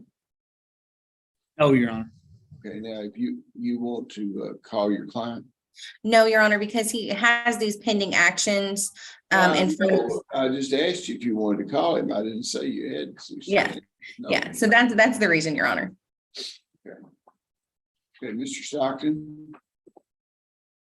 It looks to me like, Your Honor, that he'd be better off just to go ahead and be revoked and get all these behind him. He's got 3 years here. He's got 5 years in Adair and another 2 years on a bail jumping. And so that's my opinion. I think he'd be better off just to get it behind him and meet the parole board. Your Honor, Mr. Jefferson would request this court not revoke him and allow him to attend a long-term treatment facility. We understand. It's not gonna happen because the parole board's gonna be able to do something. He's got these new charges. What I would suggest that we hold this revocation in abeyance maybe, or we could go ahead and revoke him, but if he's got those new charges up there, maybe they could roll it all in together some way. So what do you think about that, Mr. Stockton? That's fine with me, Your Honor, whatever you want to do. I'll hold it in abeyance and that's just for some advice from probation and parole. If he's coming up for parole in June, there's not a high probability that they're going to give him parole if he's got a pending charge and a revocation up. Isn't that correct? Well, court, there's no way to know that for certain, Your Honor. However, with the pending charges and, with the ALJ finding probable cause, it's, I wouldn't think so, but I don't know. It's actually a final hearing. It's not that he's coming up for parole in June. It's the final parole revocation hearing with the board. Okay, well, what I'm going to do is I'm going to put this off until June the 29th. His next appearance will be June the 29th, and we'll find out what the parole board is going to do, Mr. Shepherdson. And if they flop you, we might just go ahead and revoke you and let this time serve with that. That makes sense, Ms. Costello? So Your Yes, Honor, Your Honor. the original plea was that Cumberland County time was supposed to be ran in with my Adair County time it was supposed to be run concurrent for 7 years. And then Adair County, he was revoked there, Your Honor, but he was never revoked in Cumberland County, so his probation continued. Okay. Well, you get that all straightened up with Mr. Stockton between now and then, Mr. Shepherdson. We'll talk to you on the 29th, okay? Okay, thank you very much. And Officer Mudd, thank you for your time today. Thank you, Your Honor. Yeah. Okay, is Nelson County on the line? Nelson County.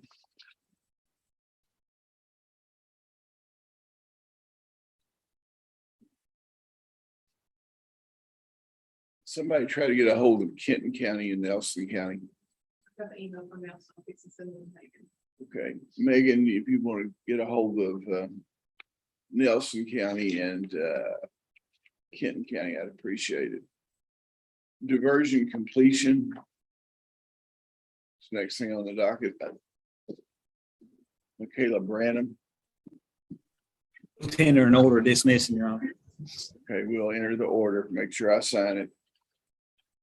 I meant to mention that to you yesterday. I forgot to. Okay, we're 6 minutes. Adair County, are you on the line and ready? We are. Ms. Christie at the gym, she just sent me a message. She's requesting that we call Raymond County. Okay, It's on okay. why she It just asked. doesn't matter. We'll have to do that.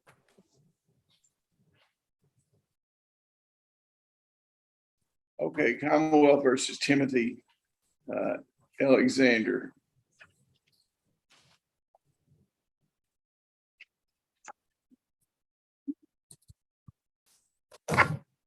Commonwealth versus Timothy Alexander, 19 CR 0042. Are you Timothy Alexander? Sir. Were you born in 1982? Yes, sir. Last 4 digits, social security number 5227.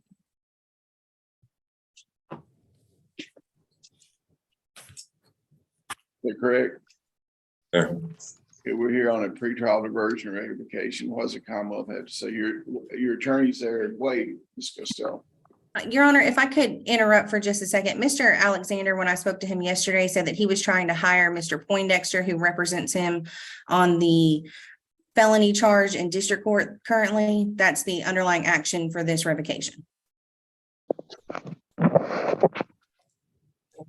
Sir, I haven't been retained for this, this case yet, haven't been fully retained for the underlying case, so I'd like to just pass this to Ms. Costello for now.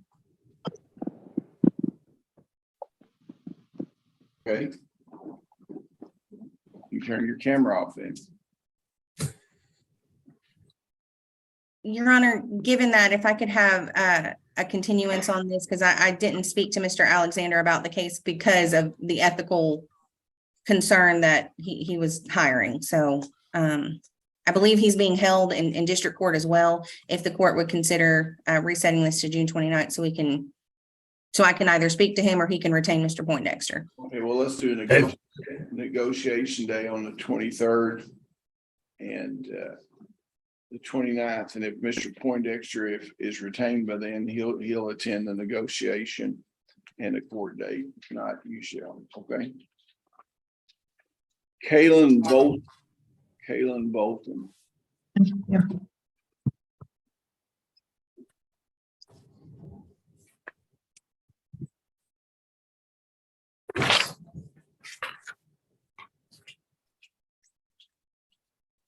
Come over, it's Kaylin Bolton. Yes, sir. 21 CR 00129. You are Kaylin Bolton, Yes, sir. born in 1989. Yes, sir. Last four digits, social security number 7555. Is that correct? Yes, Your Honor. Here today for the purpose of arraignment. You have a right to remain silent. You don't have an attorney listed here, Ms. Costello. I'm asking you to stand in. Do you have the money to pay for an attorney, Mr. Bolton? No, none at the moment. Okay. And do you have any assets? What do you mean? Any money, property, truck, anything? You own anything? No, I just got proof where I've been working for a whole year and I've been paying my child support. I was just trying to get like maybe. It is, you don't have any money right now, so I'm gonna appoint an attorney for you. Okay, thank you, sir. Filled out later. The grand jury of Cumberland County has returned an indictment charging you with flagrant non-support. Yes, and Wait just a second. You have a right to remain silent. I suggest that you exercise that right. Let me go through this thing. Counselor, do you acknowledge the identity of your client? And I'll pass the indictment back to you. Waive formal reading and arraignment, enter a plea of not guilty, and reserve all pretrial motions. Yes, Your Honor. Okay, Mr. Bolton, your attorney will need to make arrangements to talk to you. I guess the bond in this case was set at $60,760. What was it set? $17,000, because that's how much in arrearages that you are. So your attorney will talk to you this afternoon. Where do you live, Mr. Bolton? I live in Hartsville, Red One Springs, Tennessee. Yeah, well, that's the reason making the bond's going to be difficult for you since you're out of state, unless you got somebody in Kentucky that will sign a bond. Your Honor, he's being truthful. He's been paying child support since July of 22. And we indicted him back in 21 and nobody told us that he'd been paying. I don't know if he's still got a job or not. I'd like for him to be able to maintain his job. Okay, well, you want to let him sign a waiver of extradition form. So he'll come back. Bond and get him up here next court date. Yes, I sure can. I'll be there. I promise you. Yeah. Yes, Your Honor, I've been holding. Wait a second, wait, you fix and get out if you calm down just a second, okay? I'm sorry, sir. Sign an ROR bond to be back here. You want him here on the negotiation day? I do, Your Honor. You come back up here for negotiation at the Cumberland County Justice Center on June the 23rd at 1 p.m. and your next court date's on June the 29th. Now, I want you to sign a waiver. June the 29th. Yes. Is that a special day? Thank you, sir. June 23rd, you're supposed to be here at 1 p.m. and June the 29th at 9 a.m. On June the 23rd, you'll be negotiating the case with the Commonwealth, and you'll need they have Miss Samantha Costello, your attorney's information there at the jail. Okay. Okay, so you're gonna get her phone number and call her tomorrow, okay? And Yes, sir. And I'll have the release orders ready for you, and they can sign the bond up there. Okay, thank you. Thank you. Okay, Your Honor. thank you. I appreciate y'all. Paul Bricker, yeah, Paul Bricker. Thank you, Samantha. Come with, this is Paul Bricker. Nothing like a happy client. Come with Paul Bricker. Are you Paul Bricker? Yes, sir. Okay, you're here on 22 CR 0084. Were you born in 1985? Yes, sir. Last four digits of your social security number 1839. Yes, sir. Okay, you're here on a pretrial conference. You need to send that back to Miss Costello, wherever she was. That's in that last case. Just lay it on her desk there. Just lay it on her desk. Just lay it on her desk there. It'll be fine. Okay. You're here for pre-trial conference. This your client, Miss Costello? Yes, Your Honor. Okay.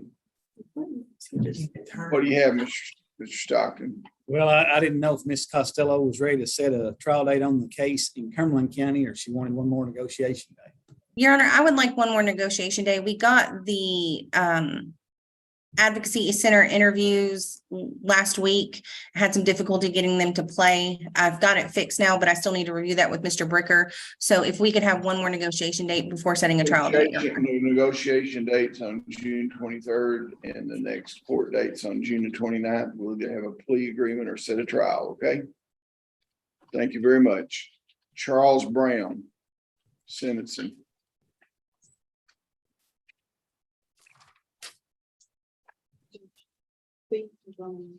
Information from someone last month, but it needs to have a sentencing date on there. I don't understand what you're saying. Someone leave last month when they were supposed to be sentenced, but the sentencing got continued, so it had a wrong number on it. You just have me to sign whatever happens. Okay. Are you Charles Brown? Yeah. Okay, this is 21 CR 0089 and 22 CR 0034. You're here for sentencing. You born in 1980? Yes. Last four digits, social security number 8162.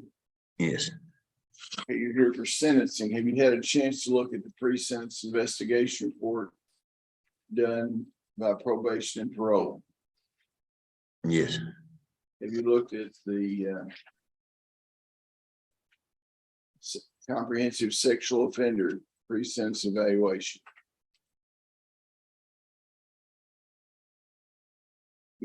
Ms. Costello, you want to turn your microphone on? Yes, Your Honor. We reviewed both of these documents yesterday. Okay. There were no substantial corrections to either of them. Okay, is there any reason why this gentleman should not be sentenced today? No, Your Honor.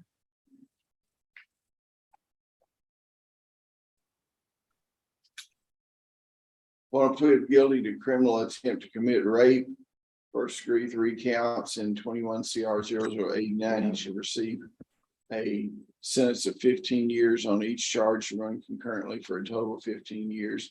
On a plea of guilty of assault fourth in 21 CR 0089, he should receive a sentence of 12 months served to run obviously concurrently. On a plea of guilty criminal attempt to commit sodomy 2 counts in 22 CR 0034, he should receive 15 years on each charge to run concurrently for a total of 15 years to serve. Upon a plea of guilty sexual abuse first degree 22 CR 00, the defendant shall receive a term of 10 years to serve. The 10-year sentence in 22 CR 0034 and the 15-year sentence in 21 CR 0034 are to run consecutively for a total. I think there's a misprint there.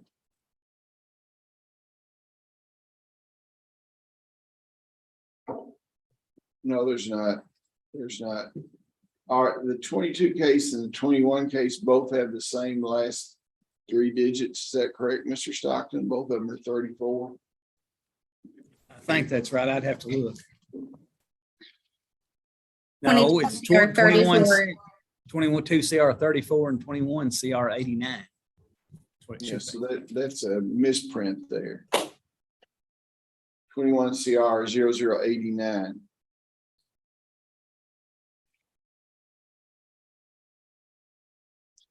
Okay. For a total of 25 years. So it's 22 CR 0034 for 10 years and 21 CR 0089 for 15 for a total of 25. The 25-year sentence in 22 CR 34 and CI 21 CR 0089 shall run concurrently with the 15-year sentence in 21 CR. No. Now there's still another charge there. What's the 89 is on the Need to offer. for a total of 25 years. If y'all just get those case numbers straightened up. There's one case number that's still not straightened It's up. PSI, it's messed up, is what he's talking about. Trying to read off of. It's a plea agreement is what it was. So make sure that, but the effective thing is 25 years to serve. Okay. And then we'll make sure so the Department of Corrections has those up. If when we do the judgment, make sure that the staff attorney has the right numbers. Do what? Yeah, I'm waiving any court costs since the length of the sentence. I'm waiving any court costs. Thank you, Your Honor. Yeah, I'm going to take about a 3-minute break here. I'll be right back. But since we started 5 minutes early, it won't run you behind and take a short break.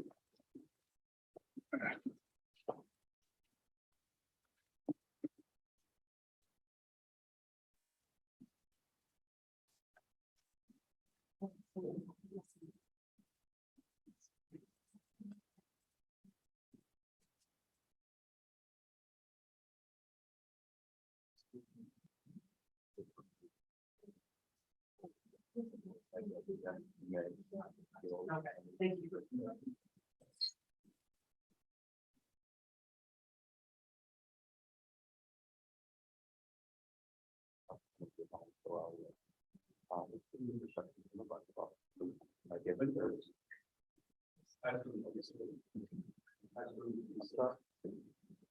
The officer that does this, she's only feeling comments and those, so she'll get some time. Then just not put it back in first, if you just put the shit on the floor for money there. Yeah.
Okay.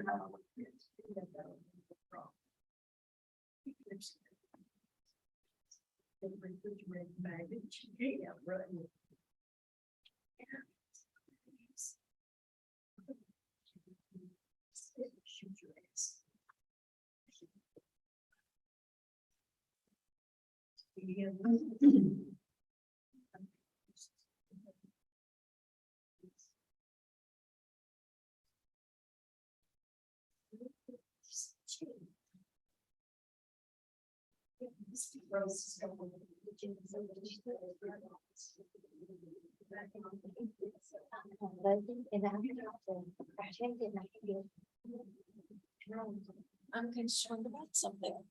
Okay. Listen, I've been just changed. I think. It's like a little bit here.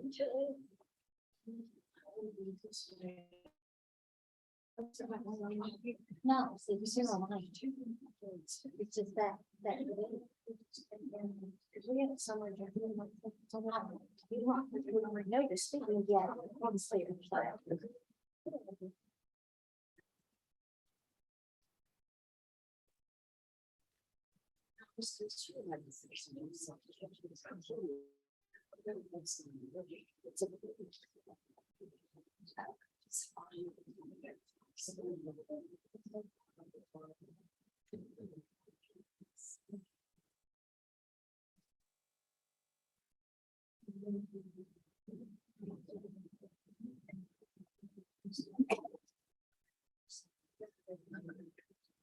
Well, I was just.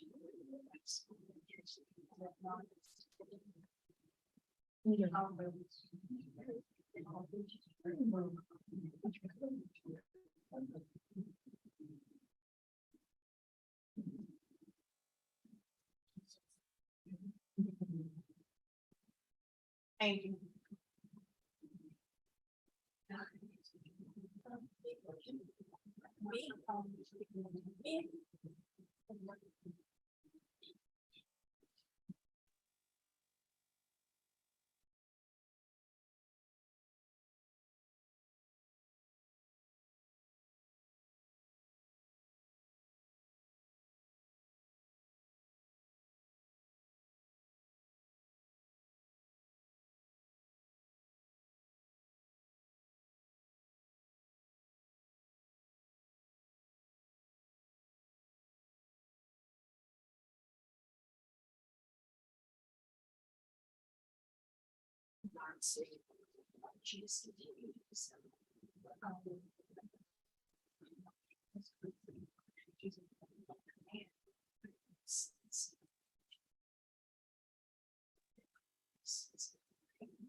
Let's just start shopping against this thing at Walmart.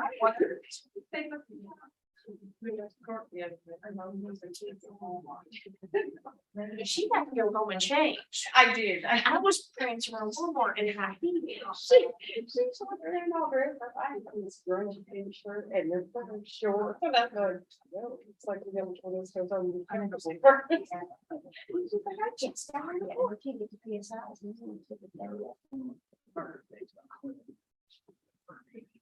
That old Don. Yes.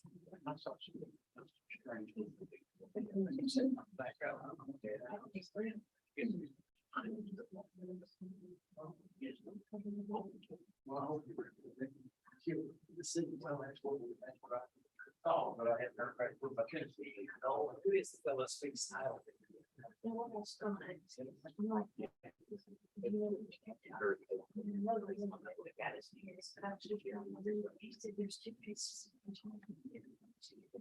She may not be one of mine. Okay.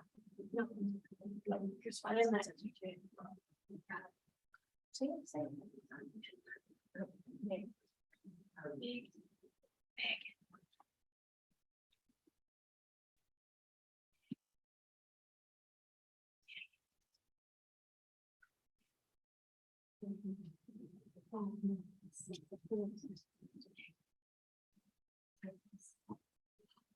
I need to check.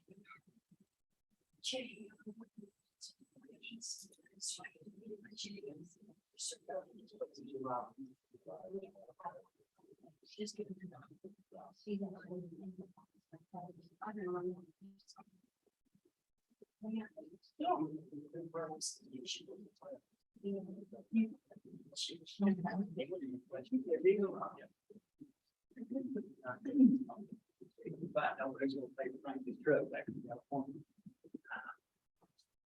States, I was runs.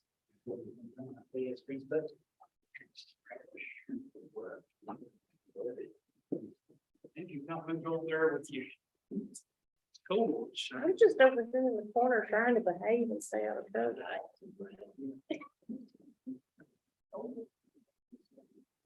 It's Samantha talking about ours.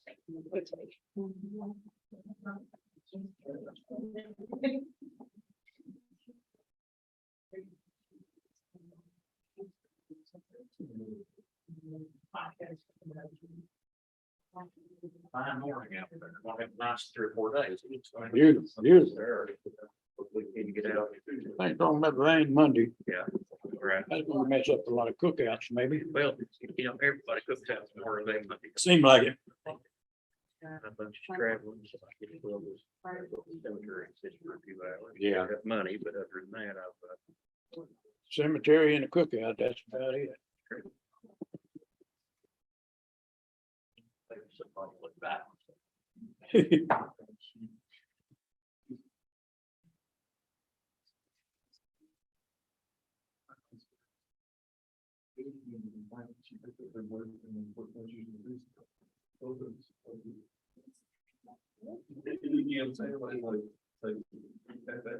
a song right there.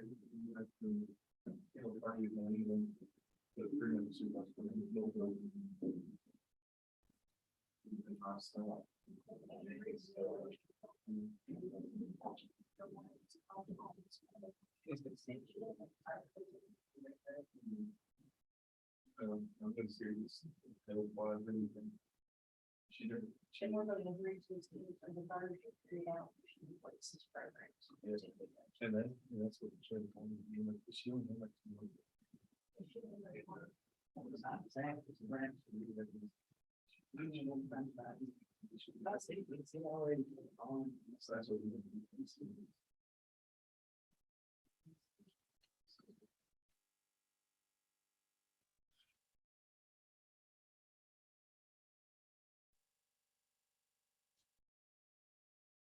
Yeah, that's what I'm saying. Yeah,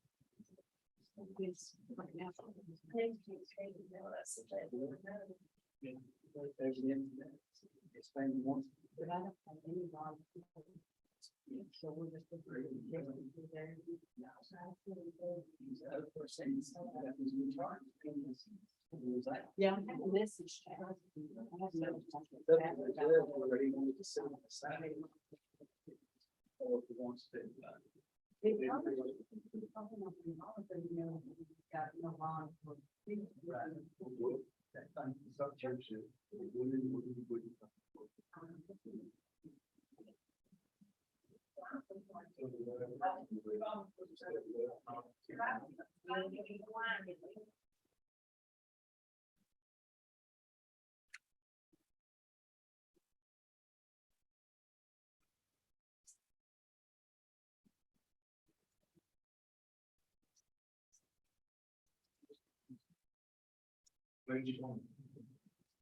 What's the rule?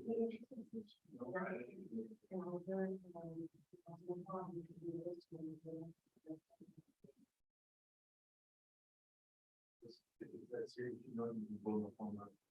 I don't you. You know, heard some of the treatment. You will know about home. I'm talking about it, it's not up to you. You didn't do that.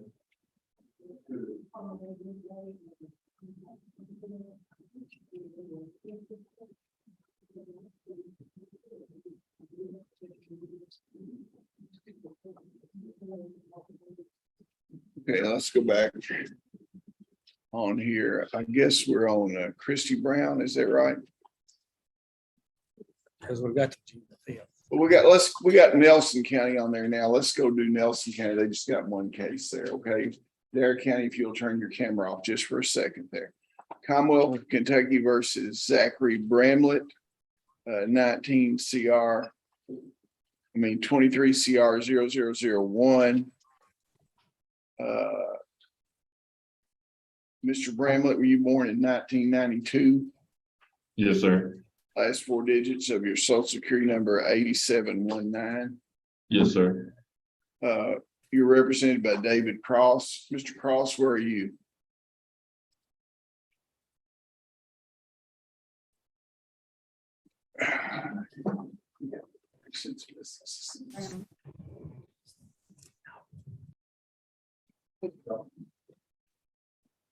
Mr. Bramlett's on the line. All right. Your attorney, David Cross, is here. Mr. Bramlett, have you had an opportunity to review the pre-sentence investigation report done by probation and parole, Mr. Bramlett? Yes, sir. Is it substantially correct? Yes, sir. Mr. Cross, is there any reason why Mr. Bramlett should not be sentenced today? None, Your Honor. On a plea of guilty, possession of controlled substance, defendant shall receive 3 years probated for 5. Probation is to be supervised. On a plea of guilty to failure to maintain insurance, you should be fined $500. The defendant agrees to be assessed by social services. What is the total fine? $725. You need some time to pay that, Mr. Bramlett. Yes, please. Yeah, I'll let you just pay it $40 a month, starting $40 after your date of release. You'll need to be interviewed by probation and parole before I allow you to be released. Can you make arrangement for somebody? Where's he going to be supervised, Mr. Garner? Where's he live at? Where do you live at, Mr. Bramlett? Maribon. Maribon, Kentucky. It'll be me, Your Honor. You want him just to report in the morning to you at where you going to be in Columbia, or where you going to be? I won't be available till Tuesday, Your Honor. Okay, I got prior games tomorrow and on Monday's holiday. yeah. Well, you got a Nelson County charge in, so well, we'll just have somebody come see you up there and interview on this situation. Okay. I'm released here. He said he's gonna bond out there. I talked to him this morning, so.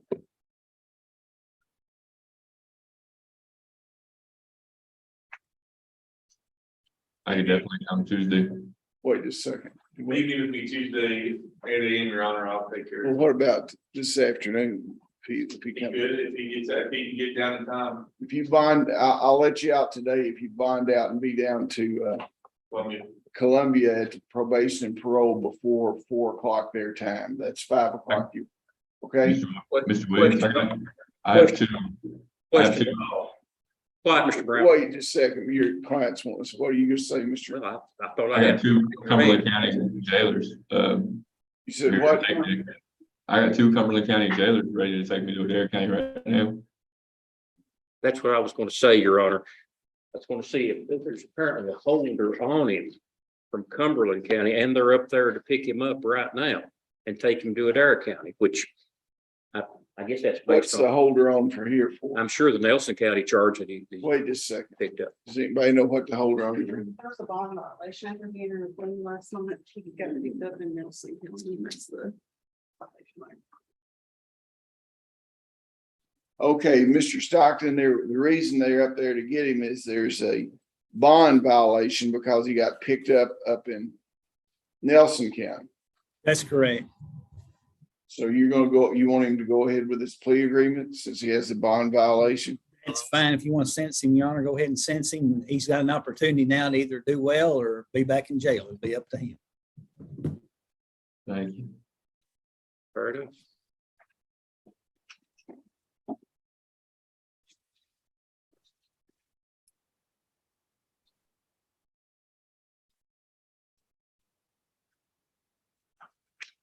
Yeah, that looks good. Let's wait till you get here from Lisa to submit it.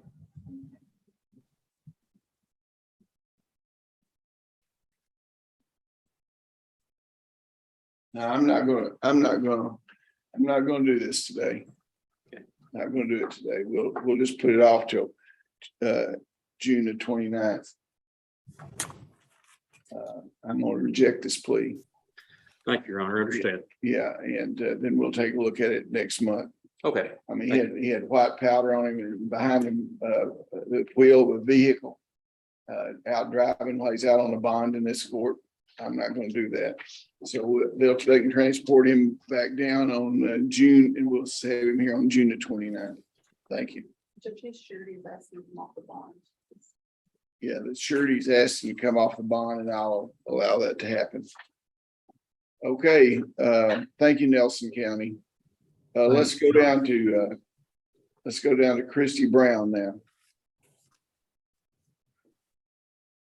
Commonwealth versus Christy Brown. Are you Christy Brown? Yes. We're here for sentencing. We're here for sentencing on you, Miss Brown. This is 21 CR 0090, 22 CR 0035. You're represented by Don Spalding. You're here on sentencing. Are you born in 1989? Yes. Last four digits, social security number 0413. Yes. Have you had an opportunity to look at the pre-sentence investigation report done by probation and parole? Yes. Have you also looked at the comprehensive sex offender pre-sentence evaluation? Yes. And Judge, I reviewed those with her and we did not see any substantial changes to that.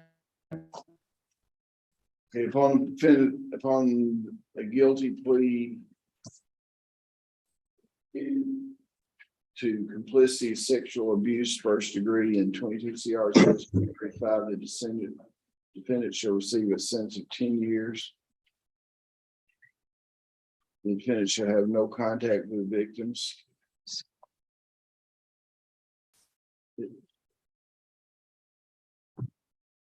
There was an amendment and dismissal of other charges. So the 10 years to serve shall be on 22 CR 0035 and 21 CR 0090. Those cases are dismissed. Is that correct, Mr. Stockton? Yes, Your Honor. Thank you very much.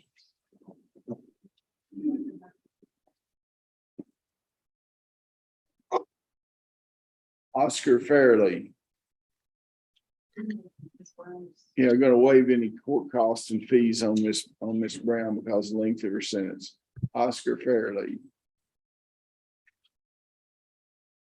19 CR 0089, Commonwealth Kentucky versus Oscar Fairley. Mr. Fairley, were you born in 1992? Yes, sir. Last four digits of your social security number are 5643. Yes, sir. This is a motion for shock probation. What do you have to say, Ms. Costello? Your Honor, Mr. Farley was revoked by this court on February 23rd. Well, he was sentenced by this court on February 23rd. His pretrial diversion was revoked prior to that.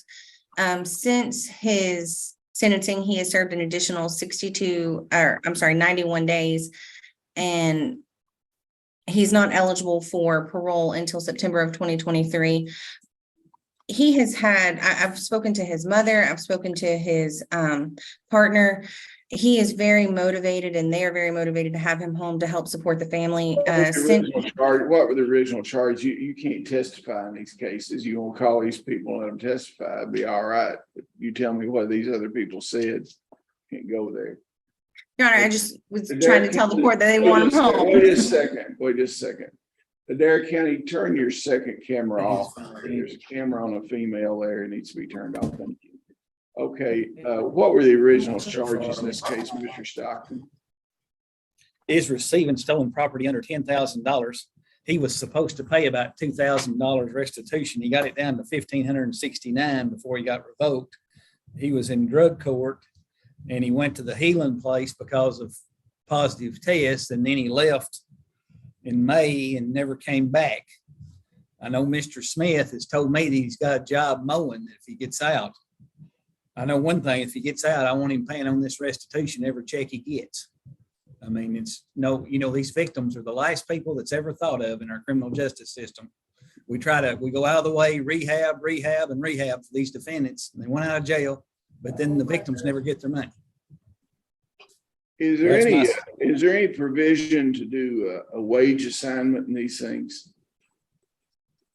I don't know why we couldn't do a court order that have Mr. Smith do a wage assignment on. Yeah. Well, if he'll do a wage assignment, I'll shock probate him. Yes, Your Honor, we would be How agreeable. much, to that. how much a month, Mr. Stockton, do you want for these victims? We got I $1,400. would think as long as I've been waiting, I'd say at least $200 a month. Okay, is that agreeable with you, Mr. Fairley? Yes, sir.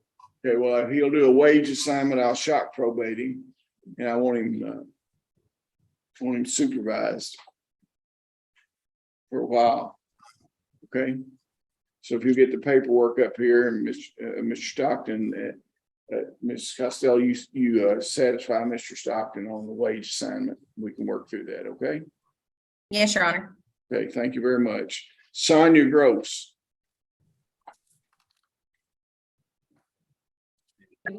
Commonwealth versus Sonia Gross, 21 CR 0076. Are you Sonia Gross? You born in 1991? Yep. Last four digits, social security number 2454. Yes. Okay, we're here on 21 CR 0076 on a pretrial diversion revocation. Mr. Stockton, what do you have on this? Miss Gross was in Cumberland County Specialties Court. She absconded from that. It's part of her violation. She was terminated March the 16th of 23. And basically what happened, she was oriented into the specialty court program and she never returned. She never participated in it. Your Honor, I've spoken to Miss Gross. She does stipulate that she was in fact terminated from that program. And she Okay, can well, testify. anything you want me to do, I'll take a look after we look at the sentencing on this, okay? If you want to ask for any kind of probation or anything. I will revoke her pretrial diversion and ask a pre-sentence investigation report be done, and she'll be sentenced on June the 29th, okay? Robert Hernandez, rather.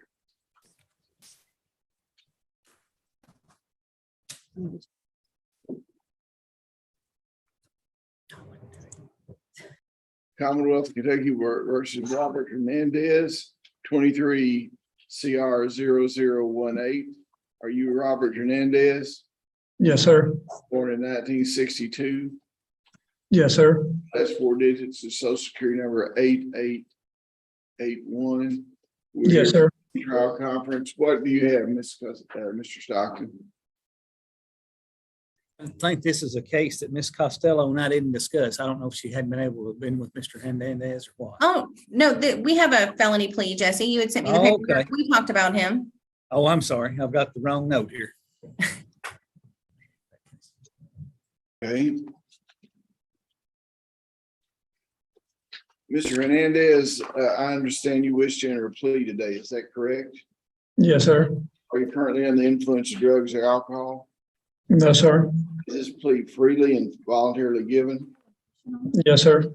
I don't know. Are you the same person named in indictment number 22 CR 0018? Yes, sir. Is your judgment impaired in any way today? No. Have you discussed this matter with your attorney and you're satisfied with her advice? Yes, sir. Familiar with your case and have you had plenty of time to review the evidence? Yes, sir. You understand that you do not have to enter a guilty plea today. You have certain rights under the Kentucky and United States Constitution. You have a right Yes, sir. to testify against yourself. No one can make you say anything. Right to speed trial by jury, right to be represented by counsel at the jury trial, right to confront and cross-examine all witnesses called to testify against you, right to produce evidence, right to call witnesses in your favor, right to appeal this matter to higher court if you lose, right to require the Commonwealth to prove beyond a reasonable doubt you're guilty of charge against you. We got, I got a bill for the case. He said another 30 days. Understand that? Yes, sir.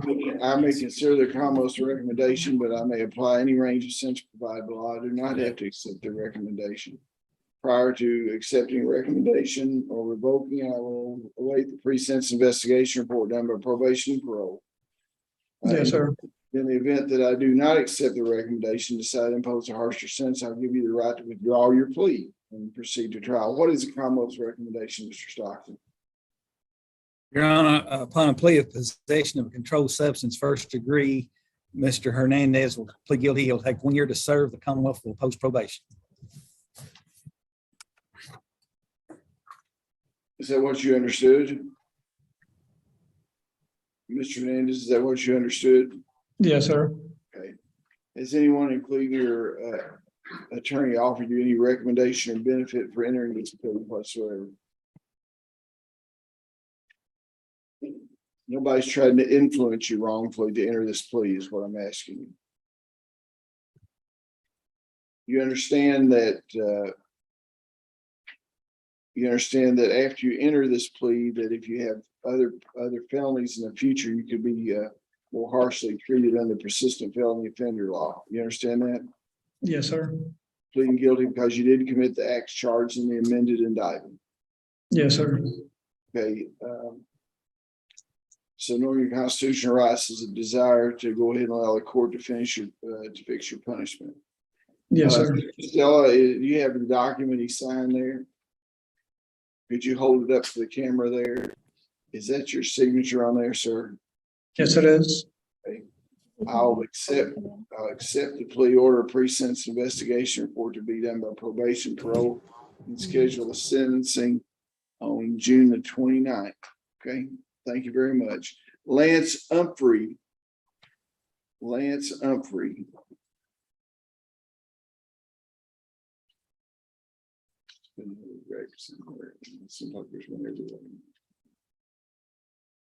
Commonwealth versus Lance Humphrey. Are you Lance Humphrey? Yes, sir. Okay, this is 22 CR 0057. Were you born in 1996, Mr. Humphrey? Yes, sir. That's 4 digits Social Security, 5319. The docket Yes. says we're here for Yes, sir. for a competency hearing. Ms. Costello, is this your case? Yes, Okay. Go back there then. Okay. Anyhow, Neil was out there and she had Anthony and he was kind of bursting out, just making his. Okay, y'all got your microphone on there, Mr. Stockton, your microphone's keyed. Okay. Okay, this is a competency hearing, it says, Mr. Stockton. Yes, Your Honor, and my understanding was Ms. Costello was going to stipulate, and if not, then I need to get the doctor lined up for a hearing. Your Honor, there are two different, my concern is there are two different competency reports from KCPC. So I was actually wondering if we could have a settlement conference for me and Mr. Stockton to discuss those two before we enter a stipulation. And then we would know prior to the June 29th day, how we can move forward. That makes sense. How we can move forward. That's fine, Your Honor. And if we don't reach an agreement, I'll try to have the witnesses lined up that day. That's good. The 23rd at 1 p.m. for negotiations, and the 29th for the next pretrial with contingency plan to have a hearing that day with a witness lined up. Thank you very much. Mark Martin.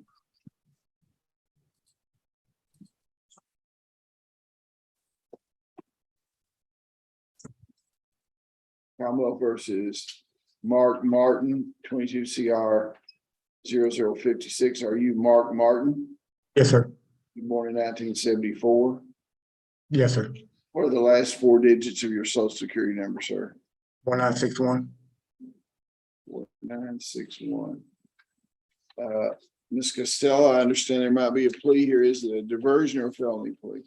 It is a diversion plea, Your Honor, and it also includes an information indictment for a case that was pending at the grand jury level. So we didn't have a new CR number for that yet, though. Okay. Well, I guess if it's on information, I have to arraign him anyway. Is that correct? If it's on information, do you have the information? 23 CR 36 is the case number. On the new one? Yeah, on that one. 23 CR 0036 is the new case. Would you hand me that file? I don't have paperwork in the file. Can you just give me the file? Okay. Nothing. Your Honor, I have the information that we signed with the court like that. Okay, well, what's the charge? It's possession, Your Honor, and they're both going to be run concurrently for a total of 3 I'll years. just need to arraign him on that number there. And okay, I guess the case was the information returned on drug paraphernalia and possession of controlled substance and possession of marijuana. Is that correct, Mr. Stockton? Mr. Stockton? Yes, Your Honor. What was the information on? It's on a possession of controlled substance. That, and not drug paraphernalia or possession of marijuana? No, Your Honor. Okay. Okay, I got it. Wait, I might be telling you wrong, Your Honor. Yeah, it is. It is. Yeah, it is possession of drug paraphernalia, marijuana, and I'm controlled substance. going to arraign you on 3 counts on the information. The information filed with the Commonwealth attorney and agreed to by your attorney on an agreed order charges you in 23 CR 0036 with possession of drug paraphernalia, possession of controlled substance, first degree methamphetamine, and possession of marijuana.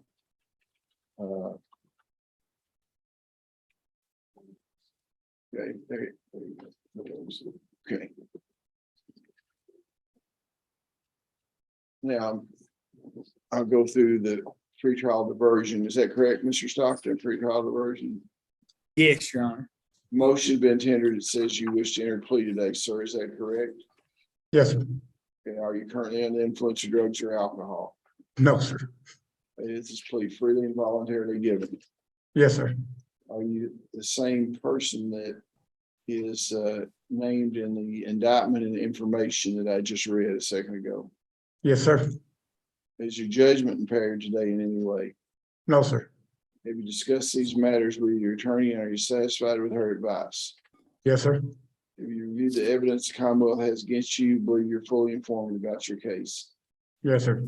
Understand that you do not have to enter a guilty plea today. You have certain rights under the Kentucky and the United States Constitution. Before I can accept the plea guilty, I need to know that you fully understand your rights. You Yes, have sir. the right to testify against yourself. No one can make you say anything. Your right to speed trial by jury, right to be represented by counsel at your jury trial.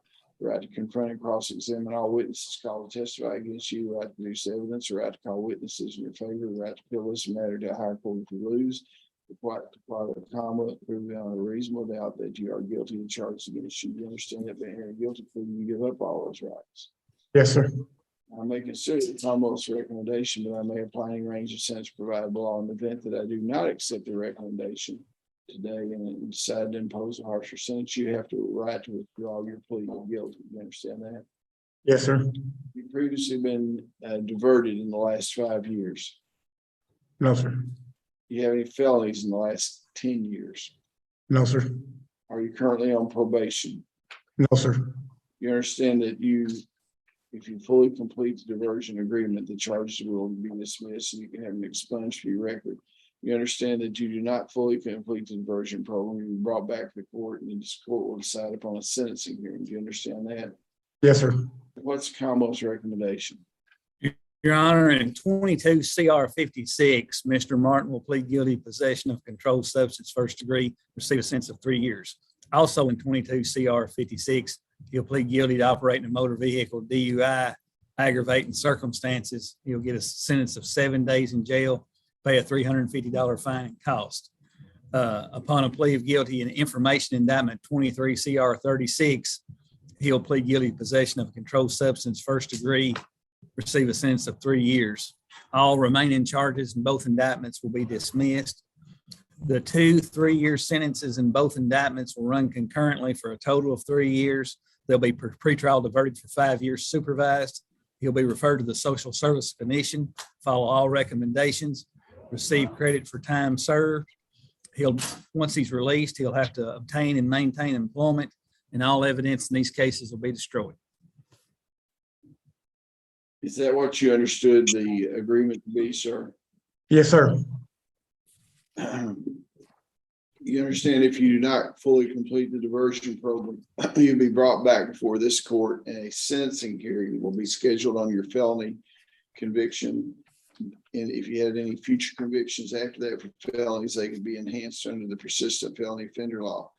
In addition, your DUI is not pretrial diverted, and if you have another DUI, it could be enhanced. Do you understand that? Yes, sir. Okay. Are you pleading guilty because you in the indictment and in the information? Yes, sir. You know your constitutional rights, is it still your desire to give up those rights, enter plea of guilty, allow the court to fix your punishment? Yes, sir. Is that his signature on the line? Did you witness his signature? I did, Your Honor. And you signed the plea agreement, is that right, sir? Yes, sir. Does he have his 7 days in already? Yes, Your Honor. Okay. Well, I will, you'll need to, I'll accept an agreement and diversion program. Do you have somebody that's gonna pick you up today? What's your name, Yes. ma'am? I'm Tina, Art District. Yeah. Okay, your sister is here, and what I'm gonna ask her to do is come to Adair County, but you're gonna have to meet with probation and parole, give them information. It won't take long.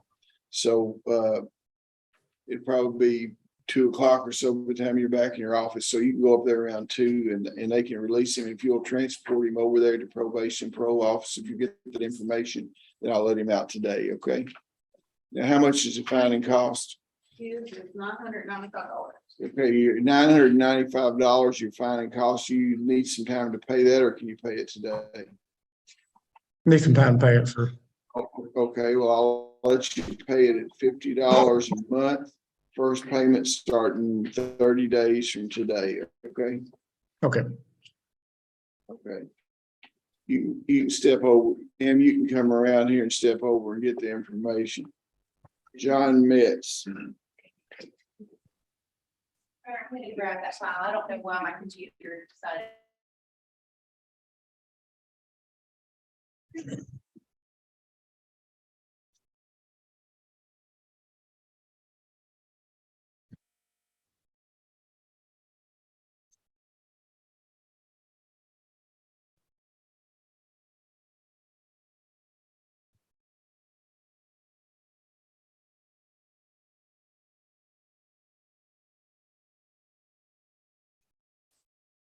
Versus John Metz. 22 CR 0019, a pretrial conference. What do you have in this, Mr. Stockton? We have a felony plea, Your Honor.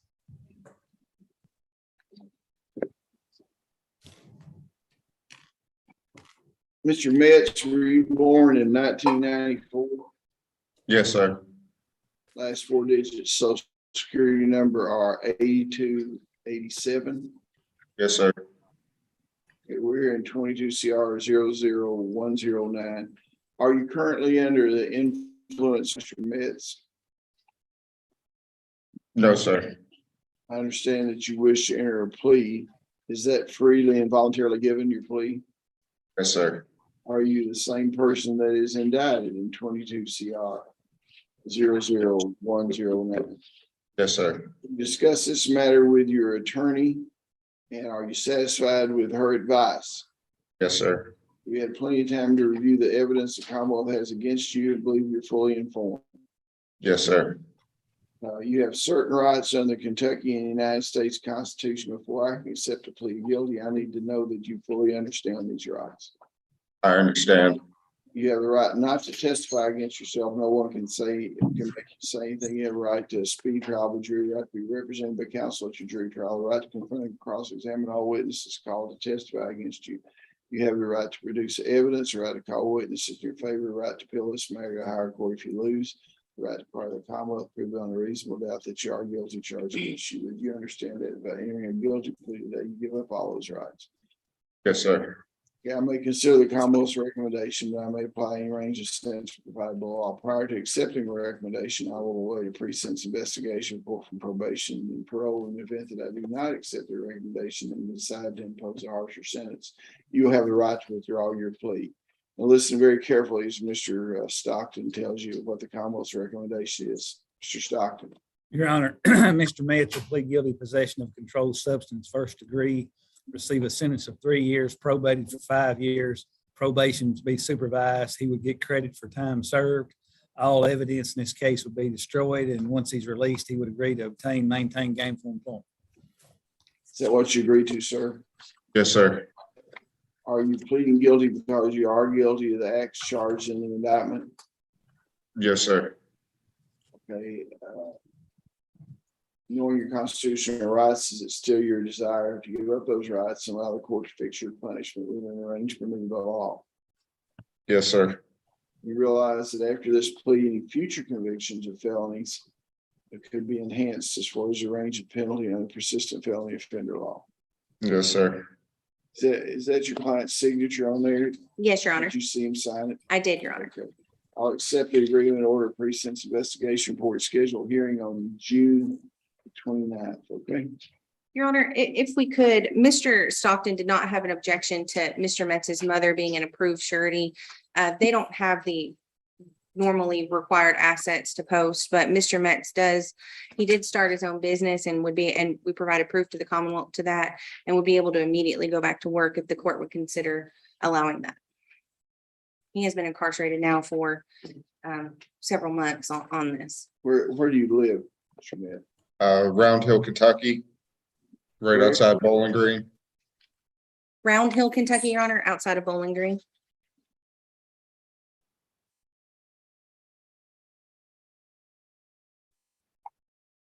And Your Honor, I will note for the court that he had been released between district court and circuit court and had no violations of the law. Well, I'll let him out on an ROR, Thank you, Your Honor. but I want a curfew on it. And I want him to call pretrial today and tell him the address. And sir, you can be out for work, church, the doctor.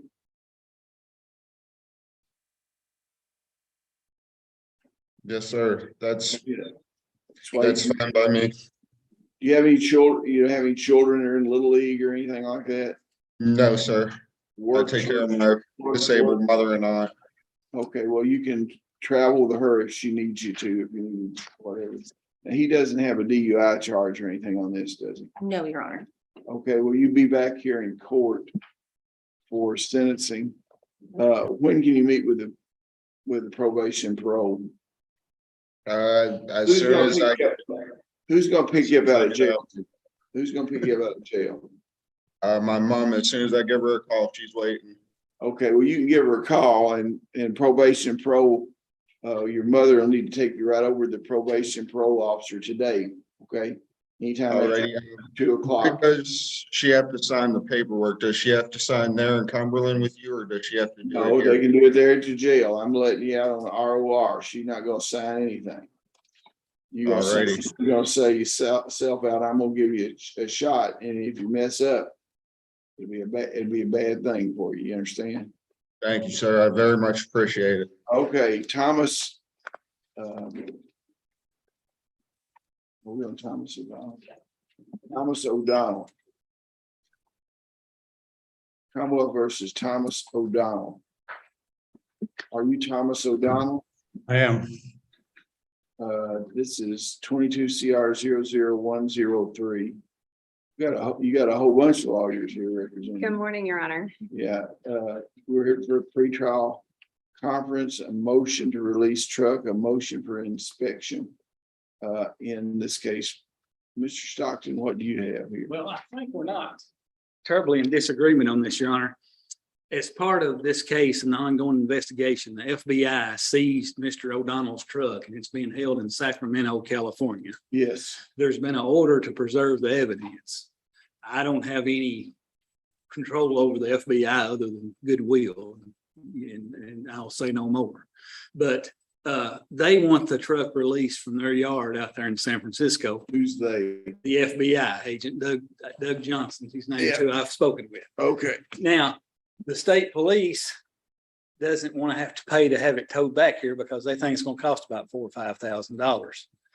Ms. Zurcher wants it brought back, I guess, so their experts can look at it. And so there's where we are. I think the state police, I could easily get them to store it over in Columbia, but I guess the issue is where we're going to get funds to bring it back at. Yes, Your Honor. I agree with what Mr. Stockton said. Speak up a little bit. The acoustics are not good here in your kids. Mr. O'Donnell, can you hear Mr. O'Donnell? I can. Okay, go ahead. Your Honor, our issue is that we have just been placed on the case and we've just received the discovery, which is voluminous because it includes the FBI file. So it's very early on. We don't know the entire relevance of the truck or what evidence has been collected from the truck. So we can't just go inspect it one time and agree to release it. We believe it needs to be preserved for the remainder of the case So that if we Well, need to, it depends on what we mean by release. the If Commonwealth. it's released, if it's released from the FBI, it appears to me that we'll have a chain of custody problem unless some officer from Kentucky is there to take it. Yes, Your Honor. His or her possession. You agree with that, Mr.? I would think so, and that's gonna add to the expense. Well, We that's have right. an officer go out there. Now, as far as the state police goes, and I'm more familiar with the case, I guess, than they are, because I've had it for some. If you come over here so I can hear you a little bit. Yeah, better. I don't know that as far as a chain of custody case, all the testing, the FBI has done DNA testing and things, and there's photographs of the truck. I'm not planning on introducing the truck as a physical exhibit. You understand what I'm saying? I think all those tests can come in regardless of whether we have the truck in our possession or not. So, Well, that's true as far as your evidence is concerned. yeah, but I know they have a right too. Yeah, they have a right to have access to it. Yes, Your Honor, and I think that it is the Kentucky State Police's responsibility to preserve that evidence while the case is pending. And yes, there will They be have an preserved their expense. evidence. They've informed you that they have preserved their evidence, that they're not going to be introduced in the truck. The issue is, do you have access to the truck, and do you need the truck back here, or can you access the truck out there? Your Honor, we would like the truck to come back Well, to I know what you would Kentucky. like, but I'm just talking about, we're discussing various alternative things to accomplish the goal. And the goal is for you to get an expert, if you so desire, and to the truck unadulterated. Yes. And I don't really know how to do that, except FBI wants a release of it. You're saying you would agree to release it today. You're finished with the trucks. That's what you're saying. Okay. So what I would think is that you need to make some contact with the FBI yourself and to see if you can access the truck with an expert of your choosing. Your Honor, I have spoken with Agent Johnson and they will allow us to access the truck in California. Mhm. The issue is we don't just want to go look at the truck one time in the first month we've been on the case when we don't know what we're going to need with that truck. So if we go look at it, that's fine, but then it There's needs no to be reason to look maintained in for it. When are you California. gonna give her discovery on what you've gotten out of the truck? I think it's been given to her, but she's correct. That I've got a banker's box full of discovery from here to here, just from the FBI, not counting the Kentucky State Well, Police investigation. I would suggest, has the FBI done forensic testing on it also? Yes, on the house. And I mean, on the truck, what we're talking. They've already completed their investigation on the truck. Your Honor, Mr. O'Donnell has a due process right to the preservation of I'm evidence. trying to get it to you, okay? Yes. You're just not being very much helpful, except make the state police do this, do that, and all that. I'm trying to do it with as much economy as we can. I do have a certain obligation to protect your client and the citizens of the Commonwealth of Kentucky as far as the costs are involved. So I don't really know whether I want to order a state police officer to go out there and take custody of the truck and haul it back here or whatever. I mean, I don't know even how you transport a truck like that. Are there places? I think it would probably have to be put on a rollback and brought back. That's what Mr. Detective Burton and I discussed, because he doesn't think the truck's even drive. So, Yeah. that's how it happened. Y'all have any rollbacks up there to Office of Public Advocacy? We don't, Your Honor. I didn't think you did.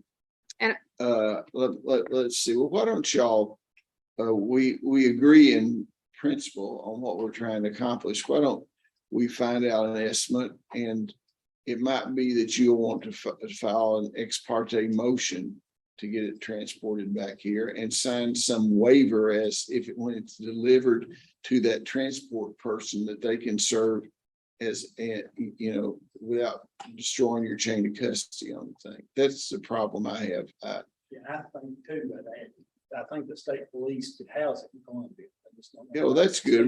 Going to get it. We'll house it there, but let's just see if we can see how we can, who's going to sign for it. Maybe there's some company that will do that to transport it. Maybe there's somebody here that'll go out and get it. Maybe we could Mr. Everett, you may want to. yeah, well, I mean, realistically, maybe we could deputize a local officer to go out and get it. We quite frequently send people to get prisoners and things, and this is a case of great import. So if y'all could think about that, how we, I mean, I might deputize somebody and they take an empty rollback out there and bring it back and deliver it to the state police. Does that sound like a good option? Yeah. Yeah. And then I can sign an order for you. We'll find out who can pay for it. I think in this case, I could be persuaded to sign an order that will authorize the payment of that as a legitimate expense. Would you care to file such a motion, maybe? I can. Your Okay, Honor. we'll file a motion to do that, and then I'll have one of the sheriff's deputies authorized to go out. They're already deputy. If y'all got somebody that would like to go out, I can check it. Okay, we'll check and see if they can do it. If not, we could. There are people that are deputy jailers and other things that are officers that are used to making trips. So usually the sheriff's department goes out of state to pick up prisoners, but we'll try to work it out. Is there any other motion? Your Honor, besides that? that's the only motion that's on today. And how are we progressing? You say that y'all just got the discovery, so we're down the road a little bit, are we? Your Honor, we were actually going to ask for the June date just because I think we have a motion or two that will want to be heard pretty quickly. June the 29th will be the next court appearance. Okay. Mr. Donald, did you understand what we're doing here as far as the truck and your next appearance will be June the 29th, sir? Absolutely, sir. Thank you. Okay, thank you very much. The next is Parker Purdue. Parker Purdue.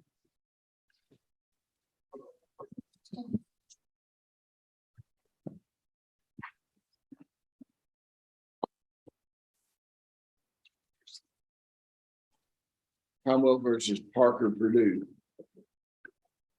Are you Parker Purdue? Are you Parker Purdue? Yes, sir. Were you born in 1979? Were you born in 1979? Yes, sir. The last four digits of social security number is 3571.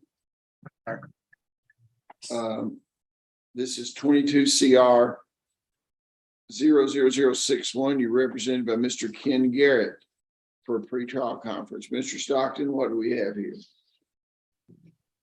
Mr. Garrett and I believe, are pretty close to an agreement, but because he's been out in a murder trial, we need one more pretrial, if that's all right with the court. Okay, you wanted a negotiation date also? Yes, Your Honor. June 23rd, negotiation date. The next court appearance is June the 29th. And Judge, would you care if I said something to Mr. Purdue real quick? Well, it depends on what it is. It's just about the rehab that he may be getting. Okay. Parker, they're about a few weeks out, but I'm trying to get a rehab to where you can go right in as soon as we get the plea and everything done. Okay, thank you. But I'll be in touch with their parents. Thank you, Judge. Yeah, Commonwealth versus Courtney Portacallis.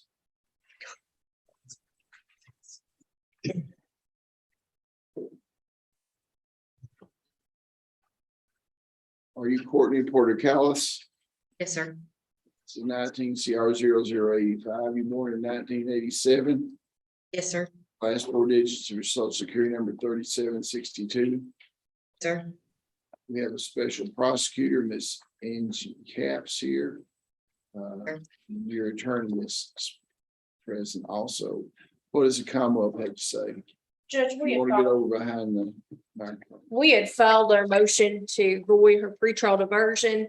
But in speaking with Ms. Costello, of course, one of the main objections for the Commonwealth was to get her treatment considering the extensiveness of her drug addiction. So I've been working with Ms. Costello to see if they could get an inpatient rehab. And I think part of that is that we would just pass her motion out and she would agree to extend her diversion.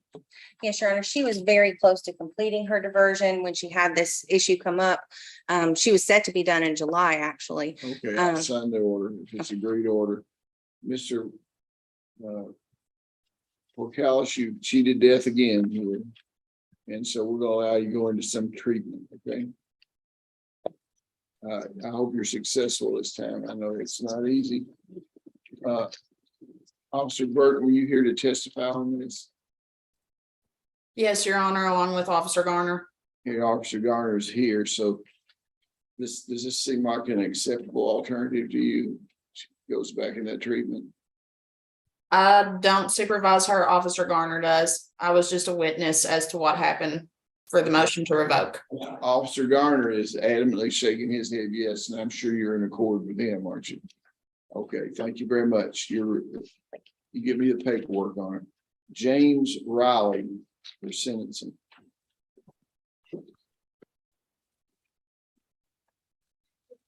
Yes. Yeah, it is. Commonwealth versus James Riley. Are you James Riley?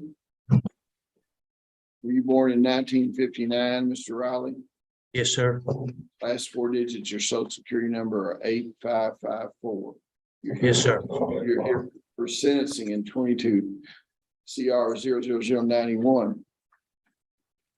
Mr. Poindexter, have you and your client reviewed this pre-sentence investigation report? I have, Your Honor, and I sent a copy to him at the jail to review. Have you reviewed it, Mr. Riley?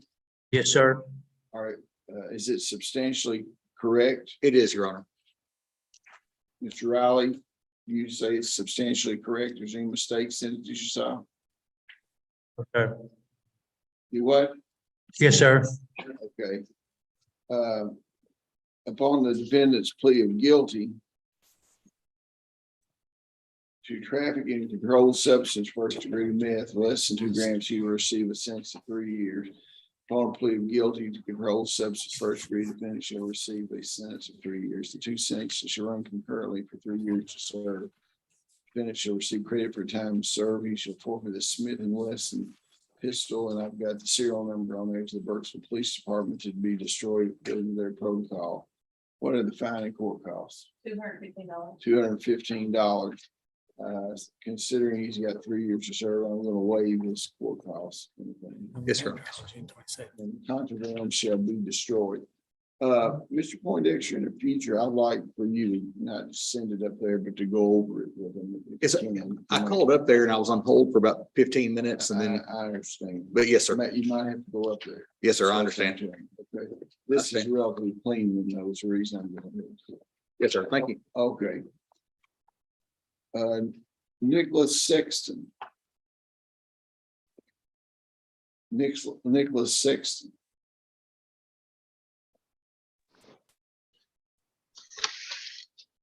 Are you Nicholas Sexton? Yes, sir. This is 23 CR 0019. You're here for a pretrial conference. Were you born in 1999, sir? Yes, sir. Last four digits of social security number 4687. Sir. Okay, we're here for a pretrial conference. Mr. Stockton, what do you have to say? We've been having some issues with discovery. I think Mr. Locke can address it better than us. I think we'll need another pretrial conference, Your Honor. Mr. Locke? Thank you, Your Honor. Judge, I have received the discovery. I had some issues accessing the interviews of recorded interviews of the defendant's statements given to the state police detective.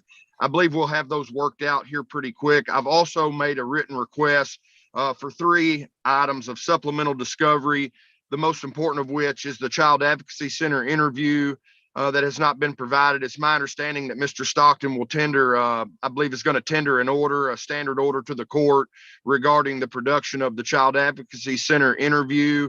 I've also asked for some records, some other records. I think Mr. Stockton is going to get those to me. Judge, I would ask the court to put this, if it's acceptable to the court, to put this on the August 31st pretrial date and give us a negotiation date either in July or August. I believe by that time we'll have most of the discovery issues resolved and we'll be able to have a serious negotiation on a resolution and hopefully have a resolution on August 31st. I really don't want to put it off for that long.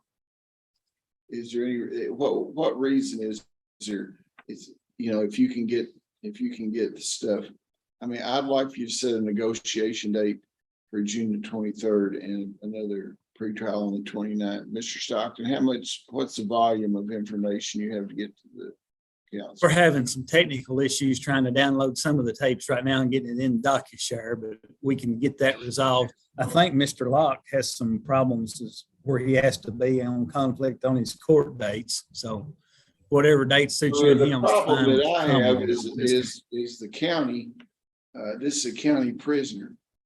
And, you know, you send him out 90 days at the expense of citizens of Commonwealth. It's not too good.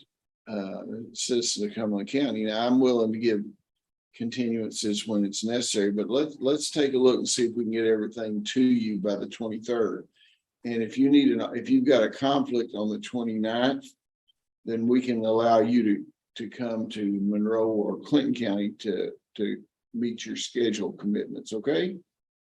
Yes, Judge. I'm in federal court in Owensboro for a mandatory appearance on the 29th on that morning. And then on the July 24th date, I'm in trial in Logan County. So that was my issue. Let's look at one of these other counties then.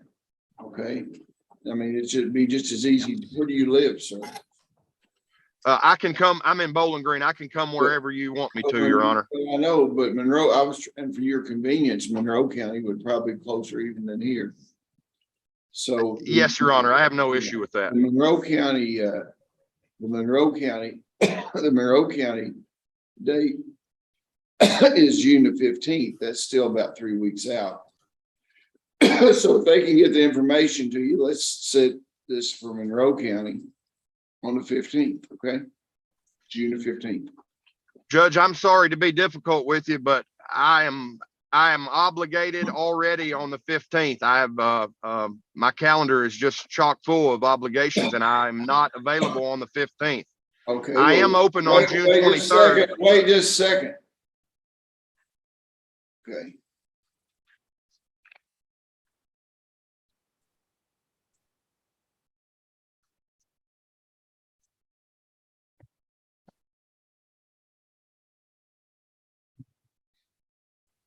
June the 8th, let me think, excuse me.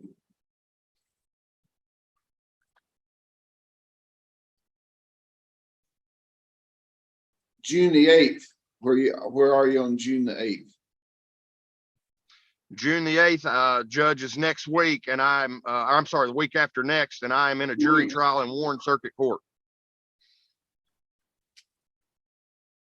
Well, perhaps you should let somebody else handle this case, because I'm not going to continue cases out 3 months because of your schedule.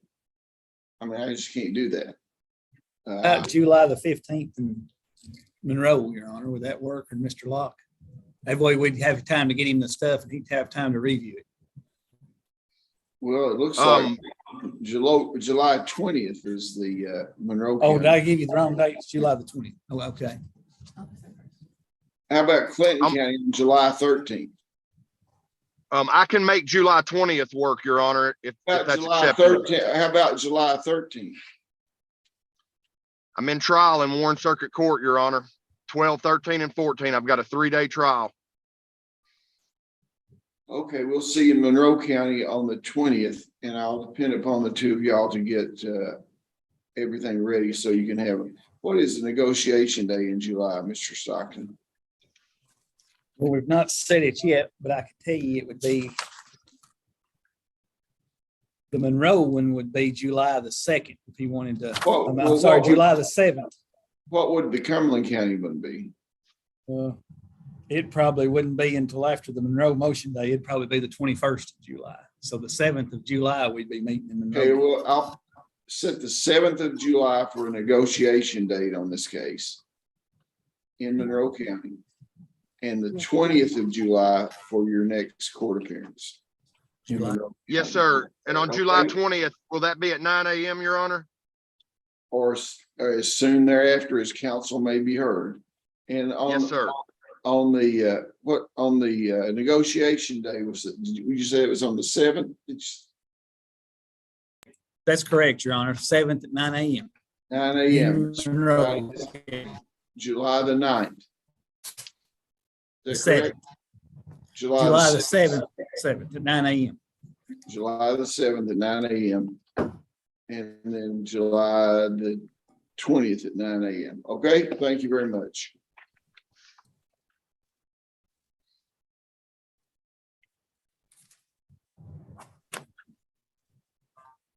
Jacob Smith, arraignment.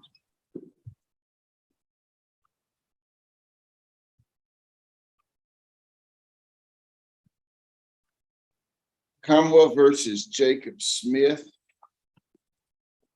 23 CR 0032. Mr. Smith, you're here for the purpose of arraignment. Were you born in 1987? Yes, sir. What are the last four digits of your social security number? 4054. Okay, we're here for the purpose of arraignment today. You have an attorney? No, I don't know. I had one in the Costello court. District court, in district court. Yes, I'll sir. continue that appointment. The Office of Public Advocacy. You have a right to remain silent. Your attorney is here in court. The grand jury of Cumberland County has returned an indictment charging in possession of controlled substance, first degree methamphetamine, possession of drug paraphernalia, and giving a police officer a false name or address. Counselor, do you acknowledge the identity of your client received indictment, waive formal reading of arraignment? Excuse me. Enter plea of not guilty, reserving all pretrial motions. Yes, Your Honor. It will set a negotiation date on June the 23rd and the next court appearance on June the 29th. Your Honor, what is Mr. Smith's bond set at? I'm sorry, it wasn't on the indictment. Cash or property? Yeah. 25,000 cash, and why is that? Yeah, 25,000 acre. What are his bond problems that cause it to be that high?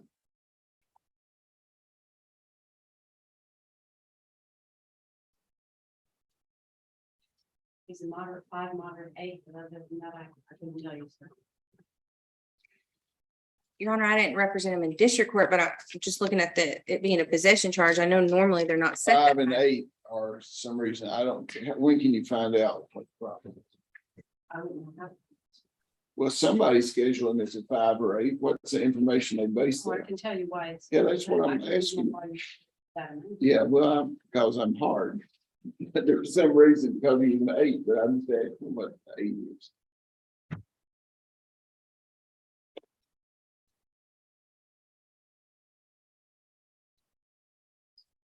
It looks like he got a few points because he was charged with no offense pending. He had 1 prior misdemeanor conviction and at least 1 prior felony conviction out of Clinton. So it looks like a 2019 case.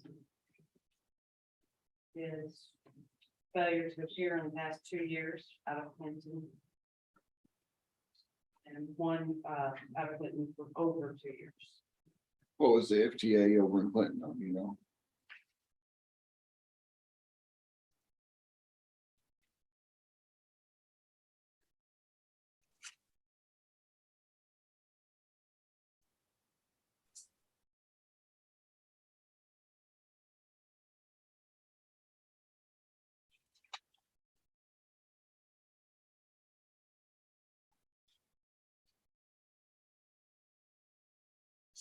Who has 2 FTAs I and understand. some other convictions, so you can take a look at his record.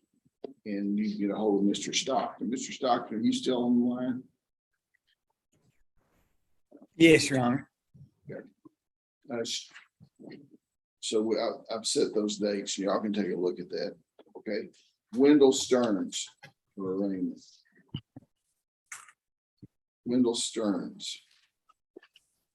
Are you Wendell Stearns? Yes, sir. This is 23 CR 0033. We're here with the purpose of arraignment. Were you born in 1994? Sir. The last 4 digits of your social security number is 0777. Yes, yes, sir. Okay. Your attorney is here present. You have a right to remain silent. You did have the public advocate in district court, correct? Yes. I believe so. Your Honor. I'll continue that appointment.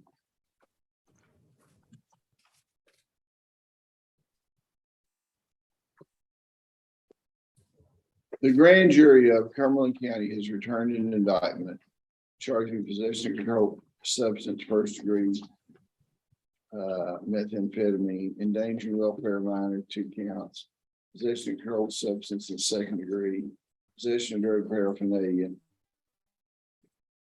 driving on suspended driver's license,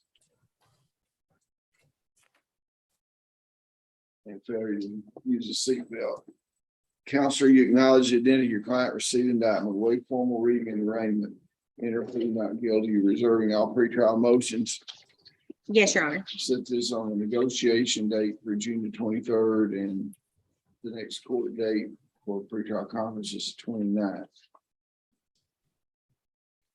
And Your Honor, what is Mr. Stearns' bond? 15,000. Sure. Okay. How was he rated and why? The high 6, moderate 6. Okay, you can take a look into his record then, okay? Charles Thurman is next.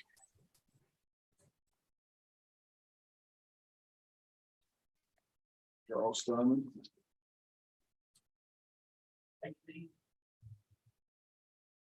How y'all doing? I'm well, thank you, sir. This is 23 CR 008, 23 CR 009, 23 CR 0011, 23 CR 0012, Commonwealth versus Charles Thurman. Mr. Thurman, were you born in 1987? Yep. And the last 4 digits, social security number 6117. Yep. Okay, we're here today on a pretrial conference. Your Honor, we are still waiting on a KCPC evaluation for Mr. Thurman. Okay, so we'll take another look at that on, I'll set a June 23rd negotiation date and June 29th. Your Honor, There's still some paperwork coming down, Mr. Thurman, that they're waiting for. As soon as they get the paperwork, your attorney will be in contact with you and we'll see how we're going to proceed, okay? I did want to advise the court, KCPC informed me that it was going to be several more months. I don't know if the court still They wanted. haven't done an evaluation on him. No, Your Honor. What about an outpatient evaluation? If you want to do a video, they get back to it a lot quicker. That's the issue. I mean. Yeah, the order that we what they've tendered advised had on. include, Wait, just a second. sorry. Go ahead, Mr. Stockton. You're breaking up, Mr. Stockton. Try So again.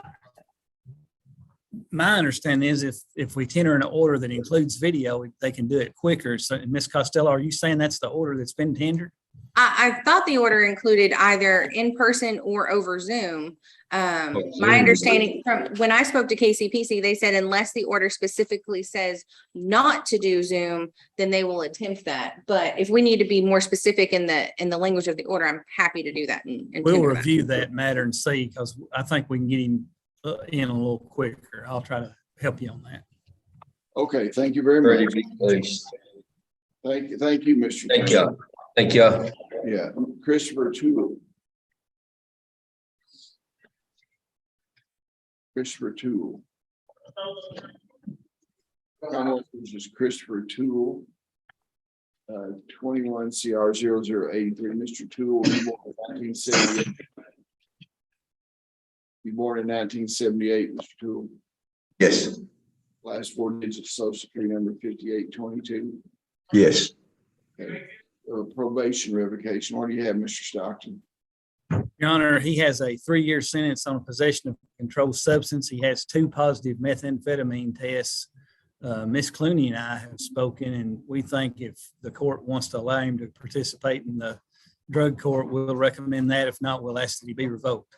Your Honor, I've spoken to my client and he is agreeable to drug court. Okay, I'll sign a referral to drug court. Mr. Toole, if you get accepted in a drug court, I'll let you out that when you, for your orientation, and we'll get you started on that. Maybe you can have some success there, okay? Okay. Okay, thank you. Chandra Warren is next.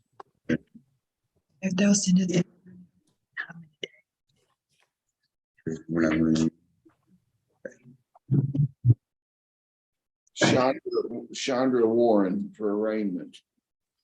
This is one of your clients here. Your Honor, I don't see an attorney listed. I'm not sure. Chandra Warren. Yes, we were in district court. 23 CR 0026. You were represented by Office of Public Advocacy in District Court. I'll extend that representation. Were you born in 1980, Miss Warren? Yes, sir. Last four digits, social security number 8790. Yes, sir. You have a right to remain silent. We're here today for the purpose of arraignment. The grand jury of Cumberland County has charged you with traffic and controlled substance, first degree, first offense.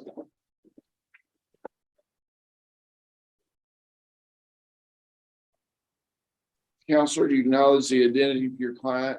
Proceed indictment, waive formal reading and arraignment.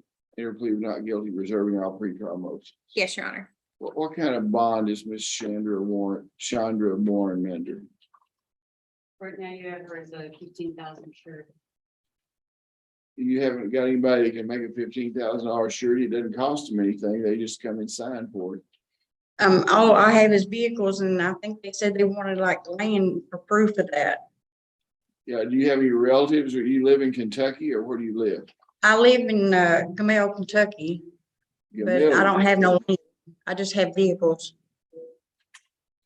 Yeah, and my understanding is because it's vehicles and which technically is personal property, it wouldn't qualify as the assets. Well, I know, but that's the reason you get somebody else to sign for you. I think from what Miss Warren's saying is that's all her family has. Yeah, I don't have no immediate family that has any kind of land. Well, Everybody's done passed away. what kind of? But I'll be willing to do like an ankle monitor or something like that if they'll do like a, what is it, ROR or something. No FTAs or anything. Do you Miss work Warren anywhere, Miss employed. Warren? Miss Warren, do you work anywhere? I was working at the Gamel gas station. I've been with them people for like 5.5 years, and I'm sure they would give me my job back. And Okay, where do you live, Miss Warren? I live in Gamel, right across from the grocery store. You live by yourself there? I live with my husband. Your husband? Okay, well, I'm gonna do something since you're working. I'm gonna let you out on an ROR.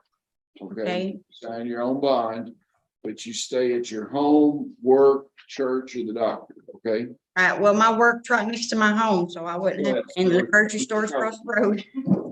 Okay, so they'll sign you out. You be here for negotiations on June the 23rd at 1 p.m. and June the 29th is your next court date, okay? And your attorney, does your attorney have a good phone number for you? Or you have her? Yes.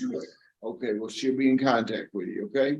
And Miss Warren, they have my cards there at the jail, so just get one before you leave, okay? All right, thank you so much.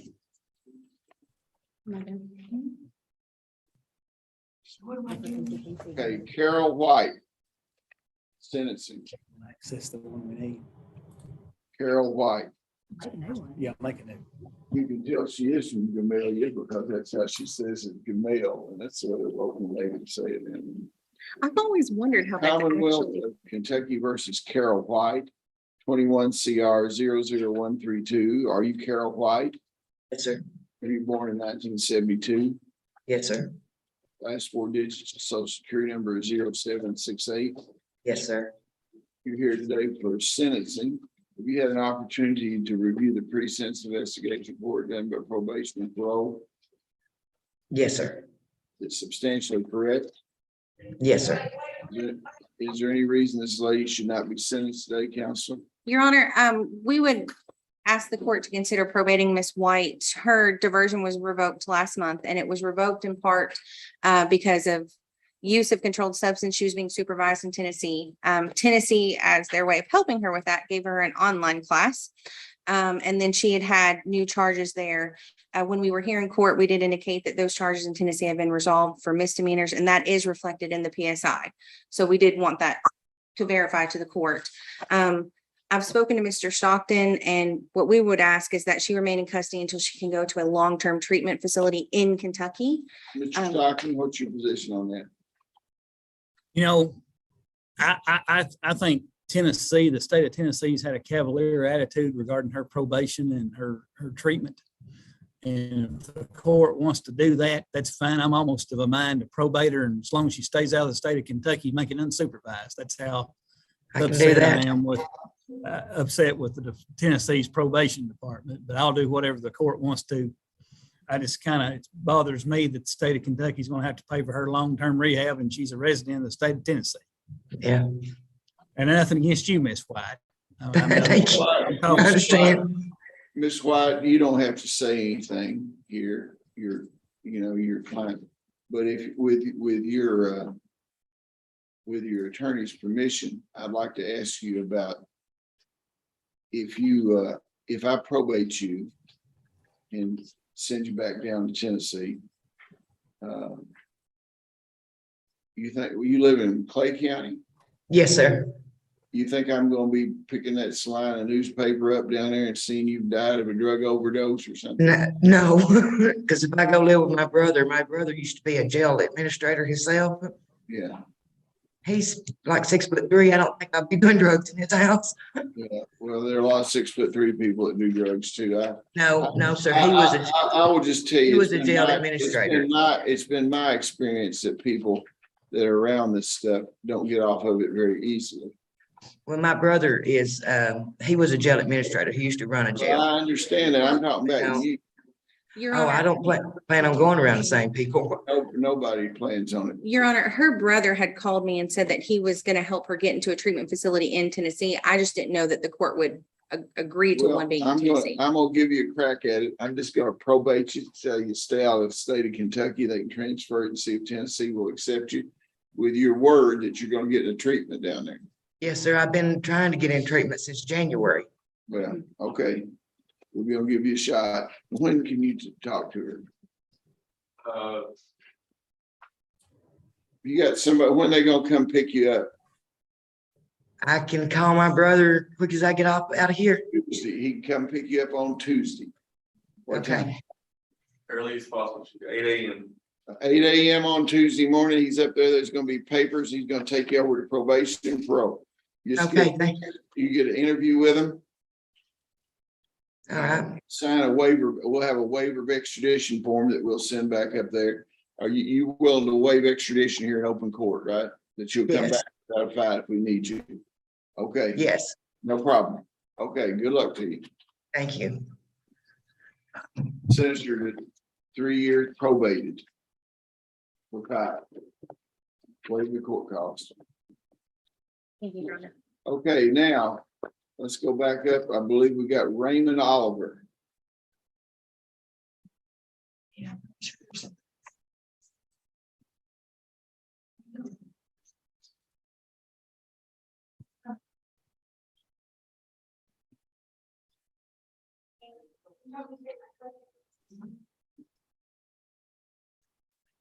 Commonwealth versus Raymond Oliver, 22 CR 00108. Are you Raymond Oliver?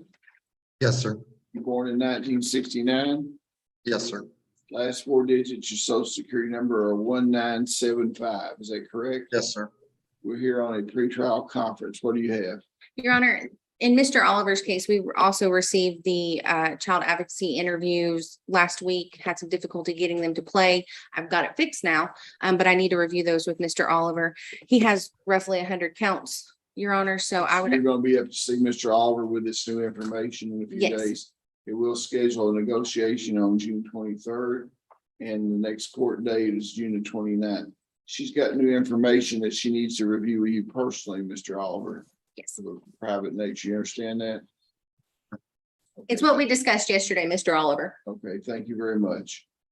Now, I guess we still have, is that, we don't have anybody in the Dare County Jail. Is that everybody we got up there? In Dare County? I had a Keith Smith on my list that was emailed up with the Zoom link. Yeah, I Oh, we thought, did him. well, I thought we did the arraignment on him already, I believe. Oh, you did Jacob Smith. We've not done him yet, Your Honor. Okay. Oh, wow. Done Jacob Smith and then skipped him. Call Keith Smith in. Yeah. Keith Smith.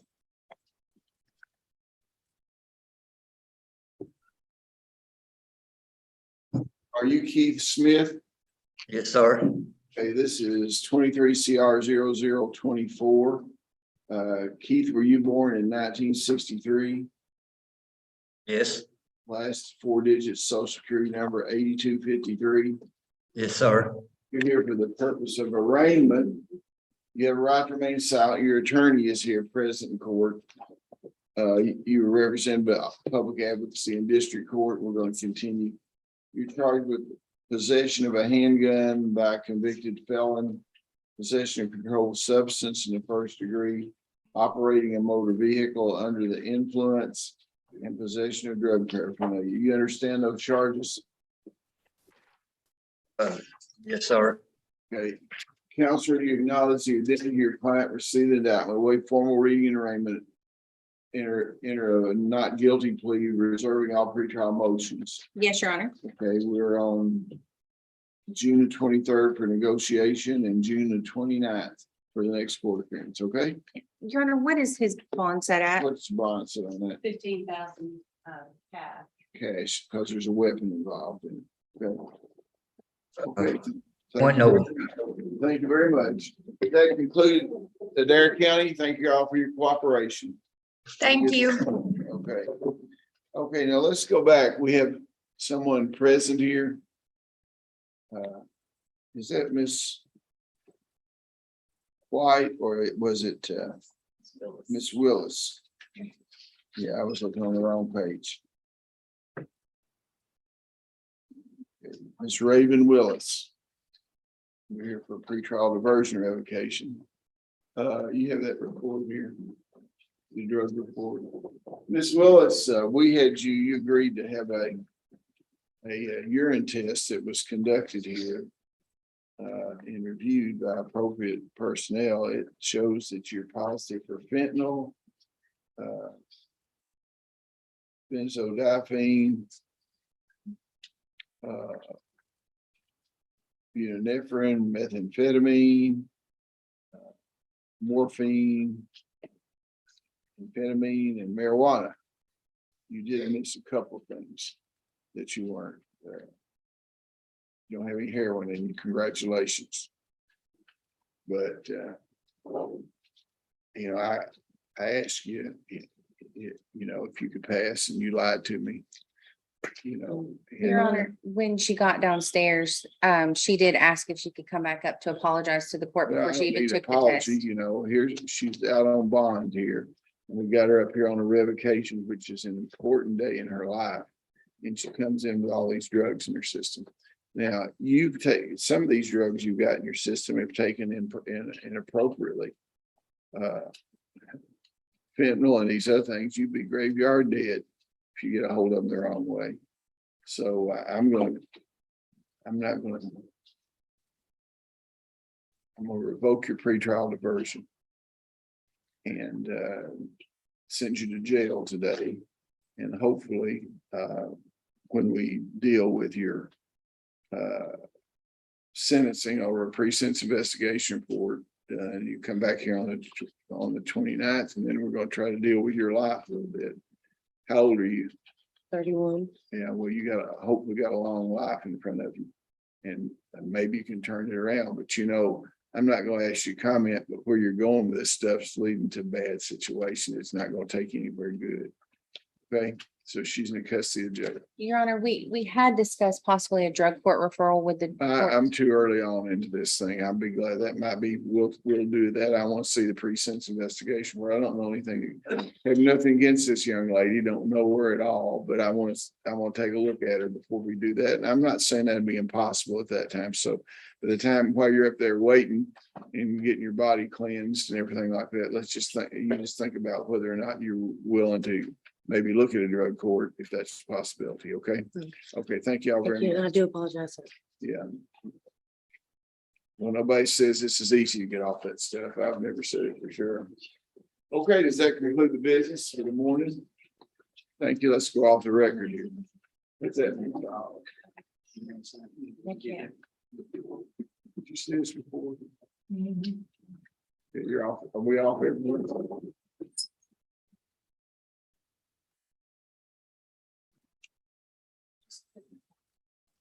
Boxes.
Please, all, please, not for the table.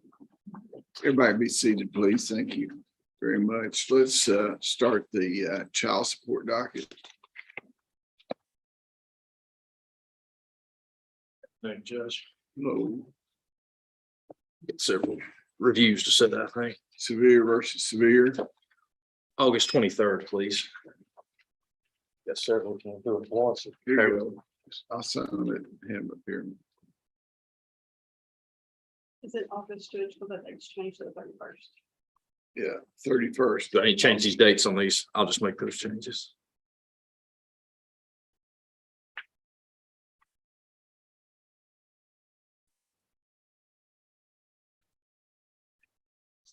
It's the prosecutors conference is the reason we had to change it. Shelton versus Shelton. August 31st. Y'all meet with them or the Commonwealth attorneys, county attorneys meet together, or you meet separately? I don't know. It'll be my first one, so I'm not sure how they do it. I've been to the training, but not the annual one.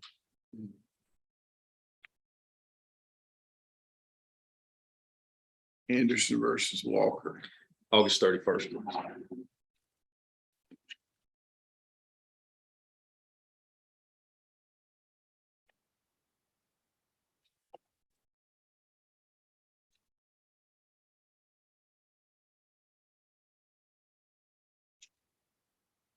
Warren versus Brown. August 31st.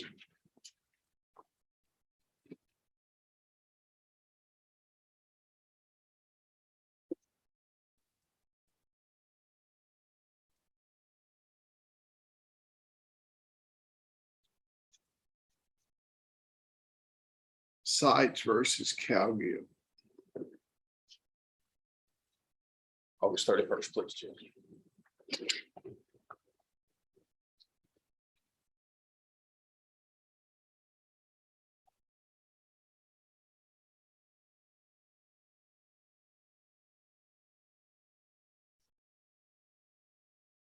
Cooper versus Cooper.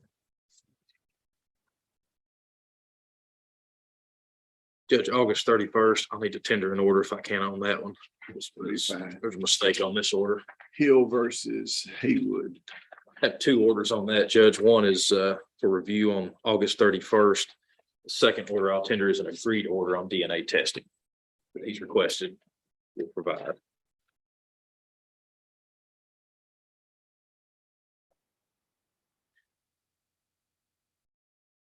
I believe that's all I have, Judge. Okay, thank Be excused. Thank you.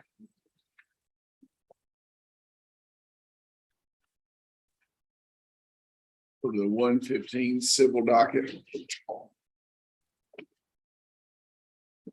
Riddle versus Collins.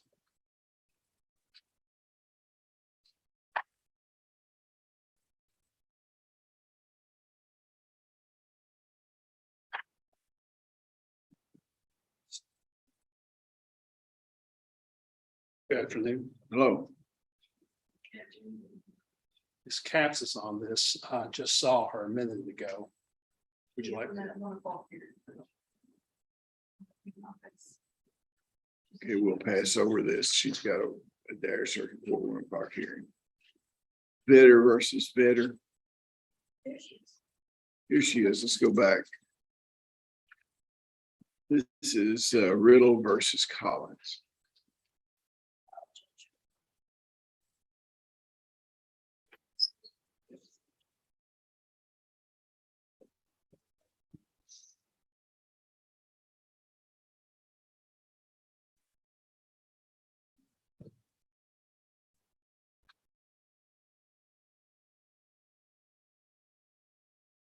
Okay, go ahead.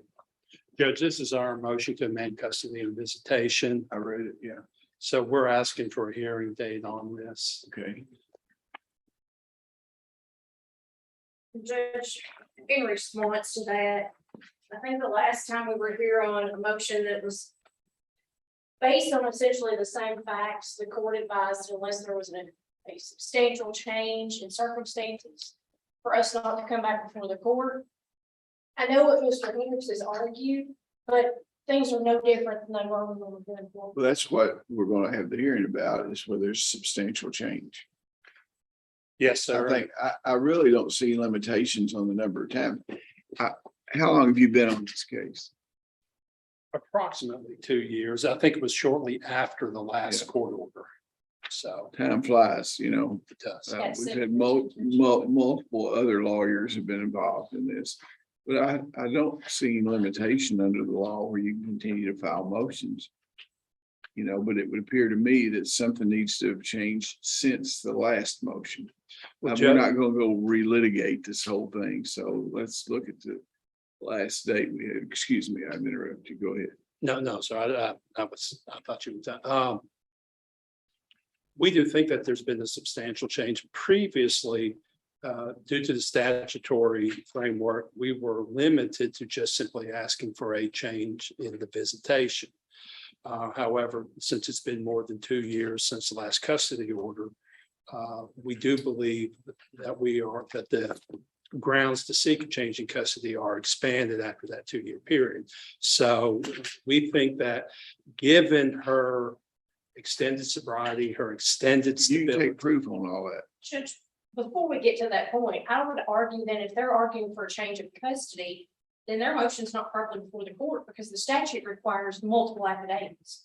I don't believe it does. It used to, if it's under 2 years. So if we're coming back prior to 2 years. We'll read it, no, pull the statute up. That's what I'm, We can dust off I our think law. it says you can't come before the court under 2 years. Go ahead and without pull the a change. statute up, pull the statute up.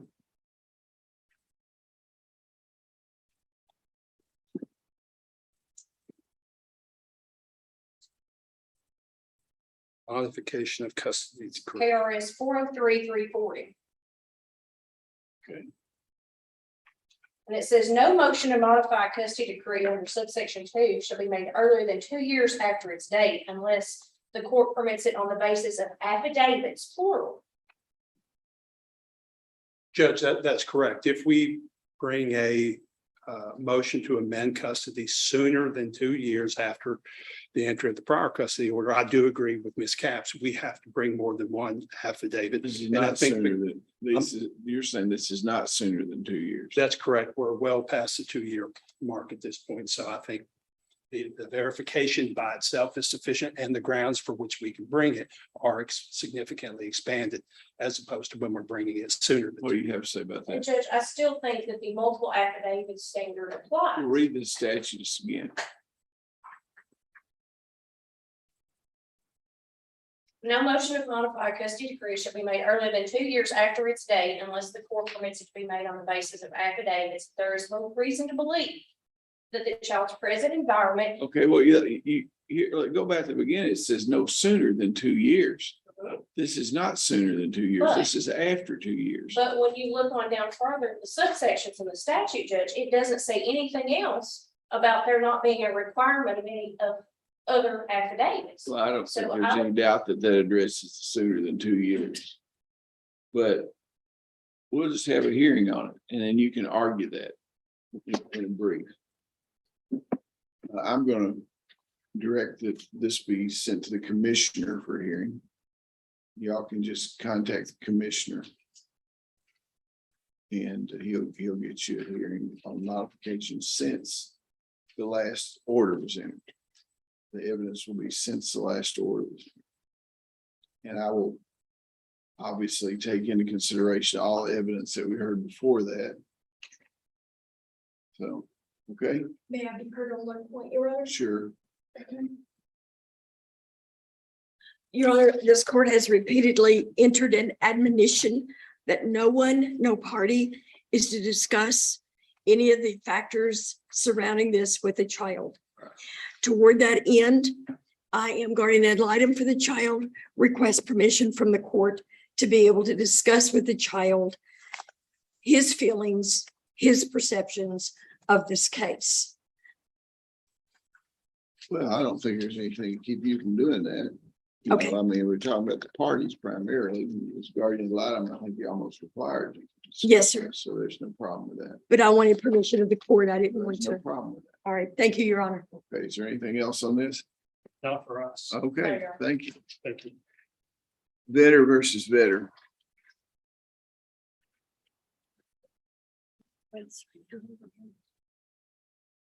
The case has been continued. Discover Bank versus William Ritz. Motion dismissed without prejudice will be granted. Sanchez versus Sanchez.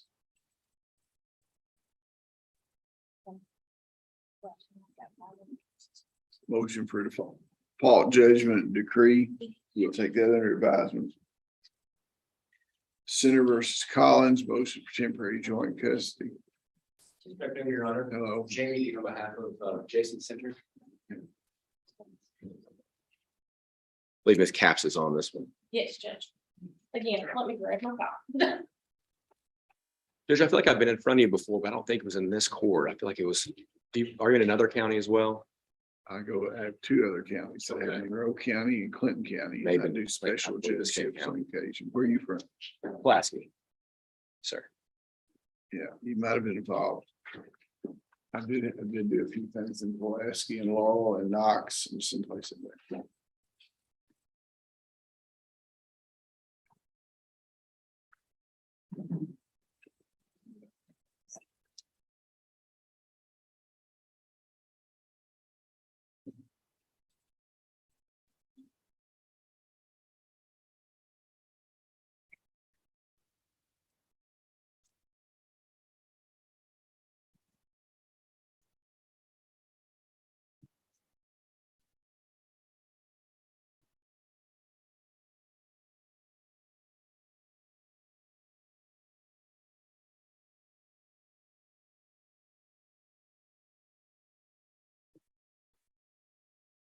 Could do a review of this and send it back up to my good friend, Judge Vanover, and tell him I've determined that the child has more contacts up there.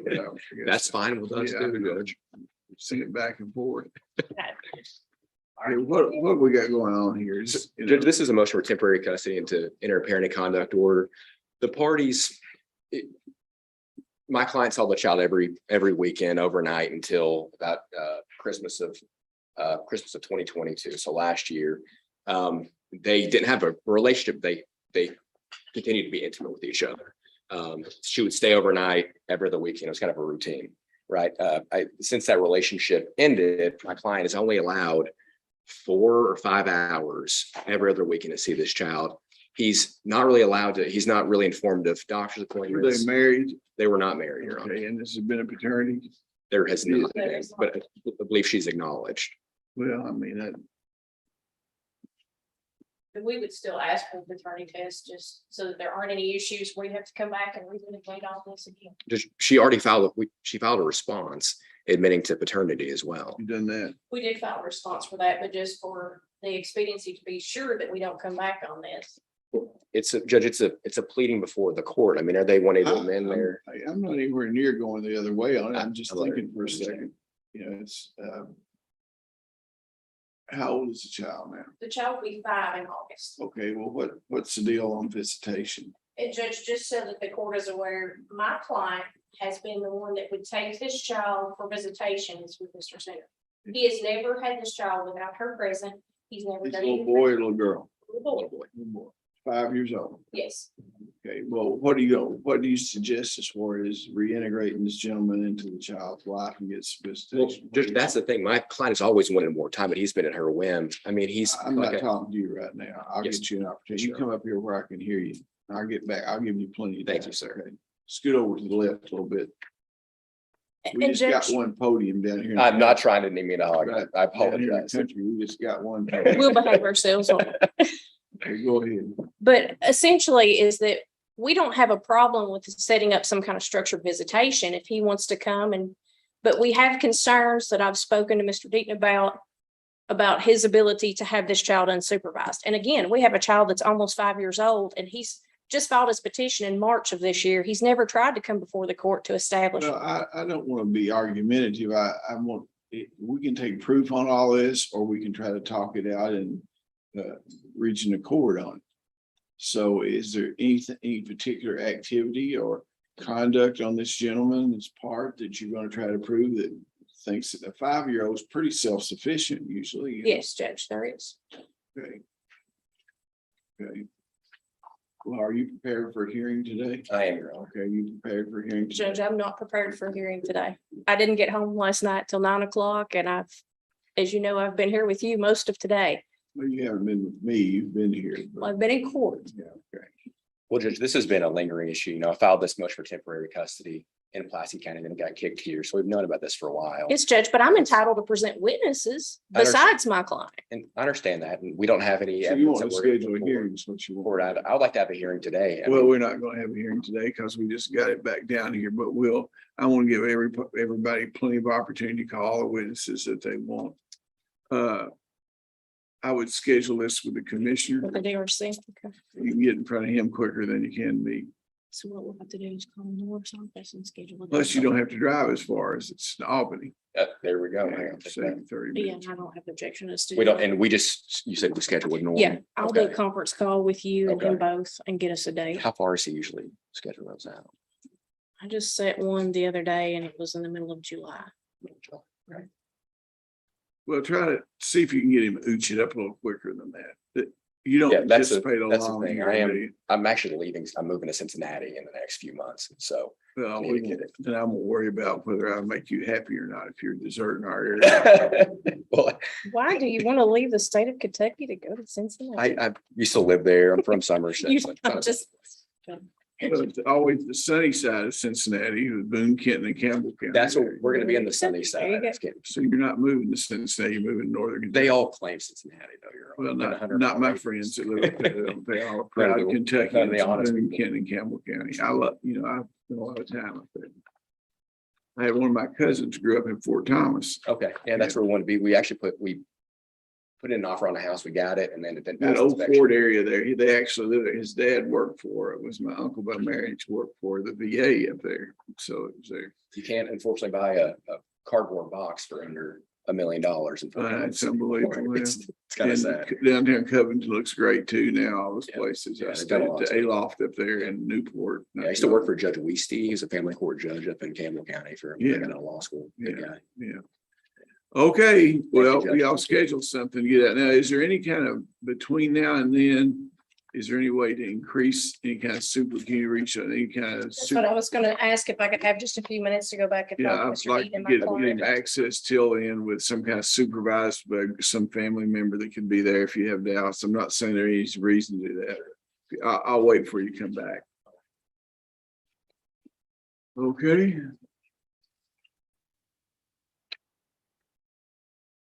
Okay. And we got a 2 o'clock DVO docket. I don't know what's-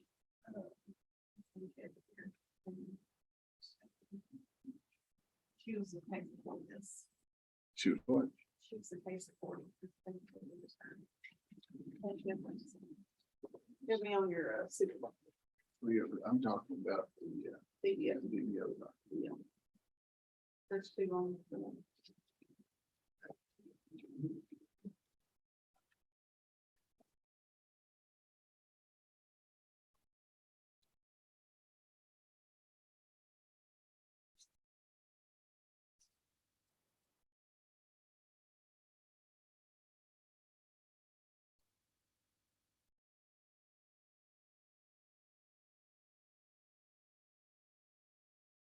Sanchez versus Sanchez, I called earlier.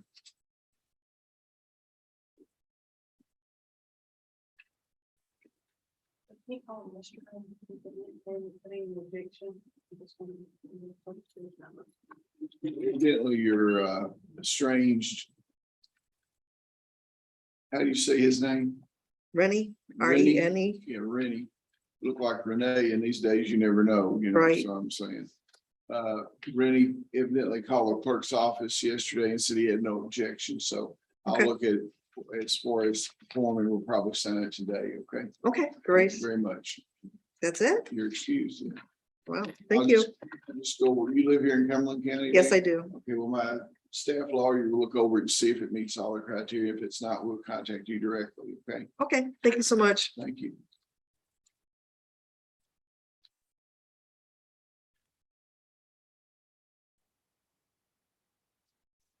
Okay, the DDO docket is at 2 o'clock, so we'll wait to those parties out there to see if they come back in. Is anybody else here for the 115 civil docket that I didn't call your case at all? Anyone? Okay.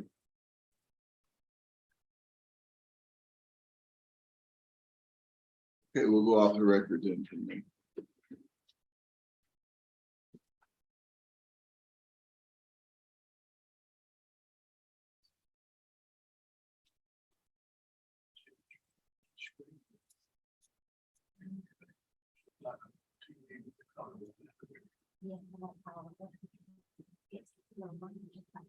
Aren't they supposed to replace all this pretty soon?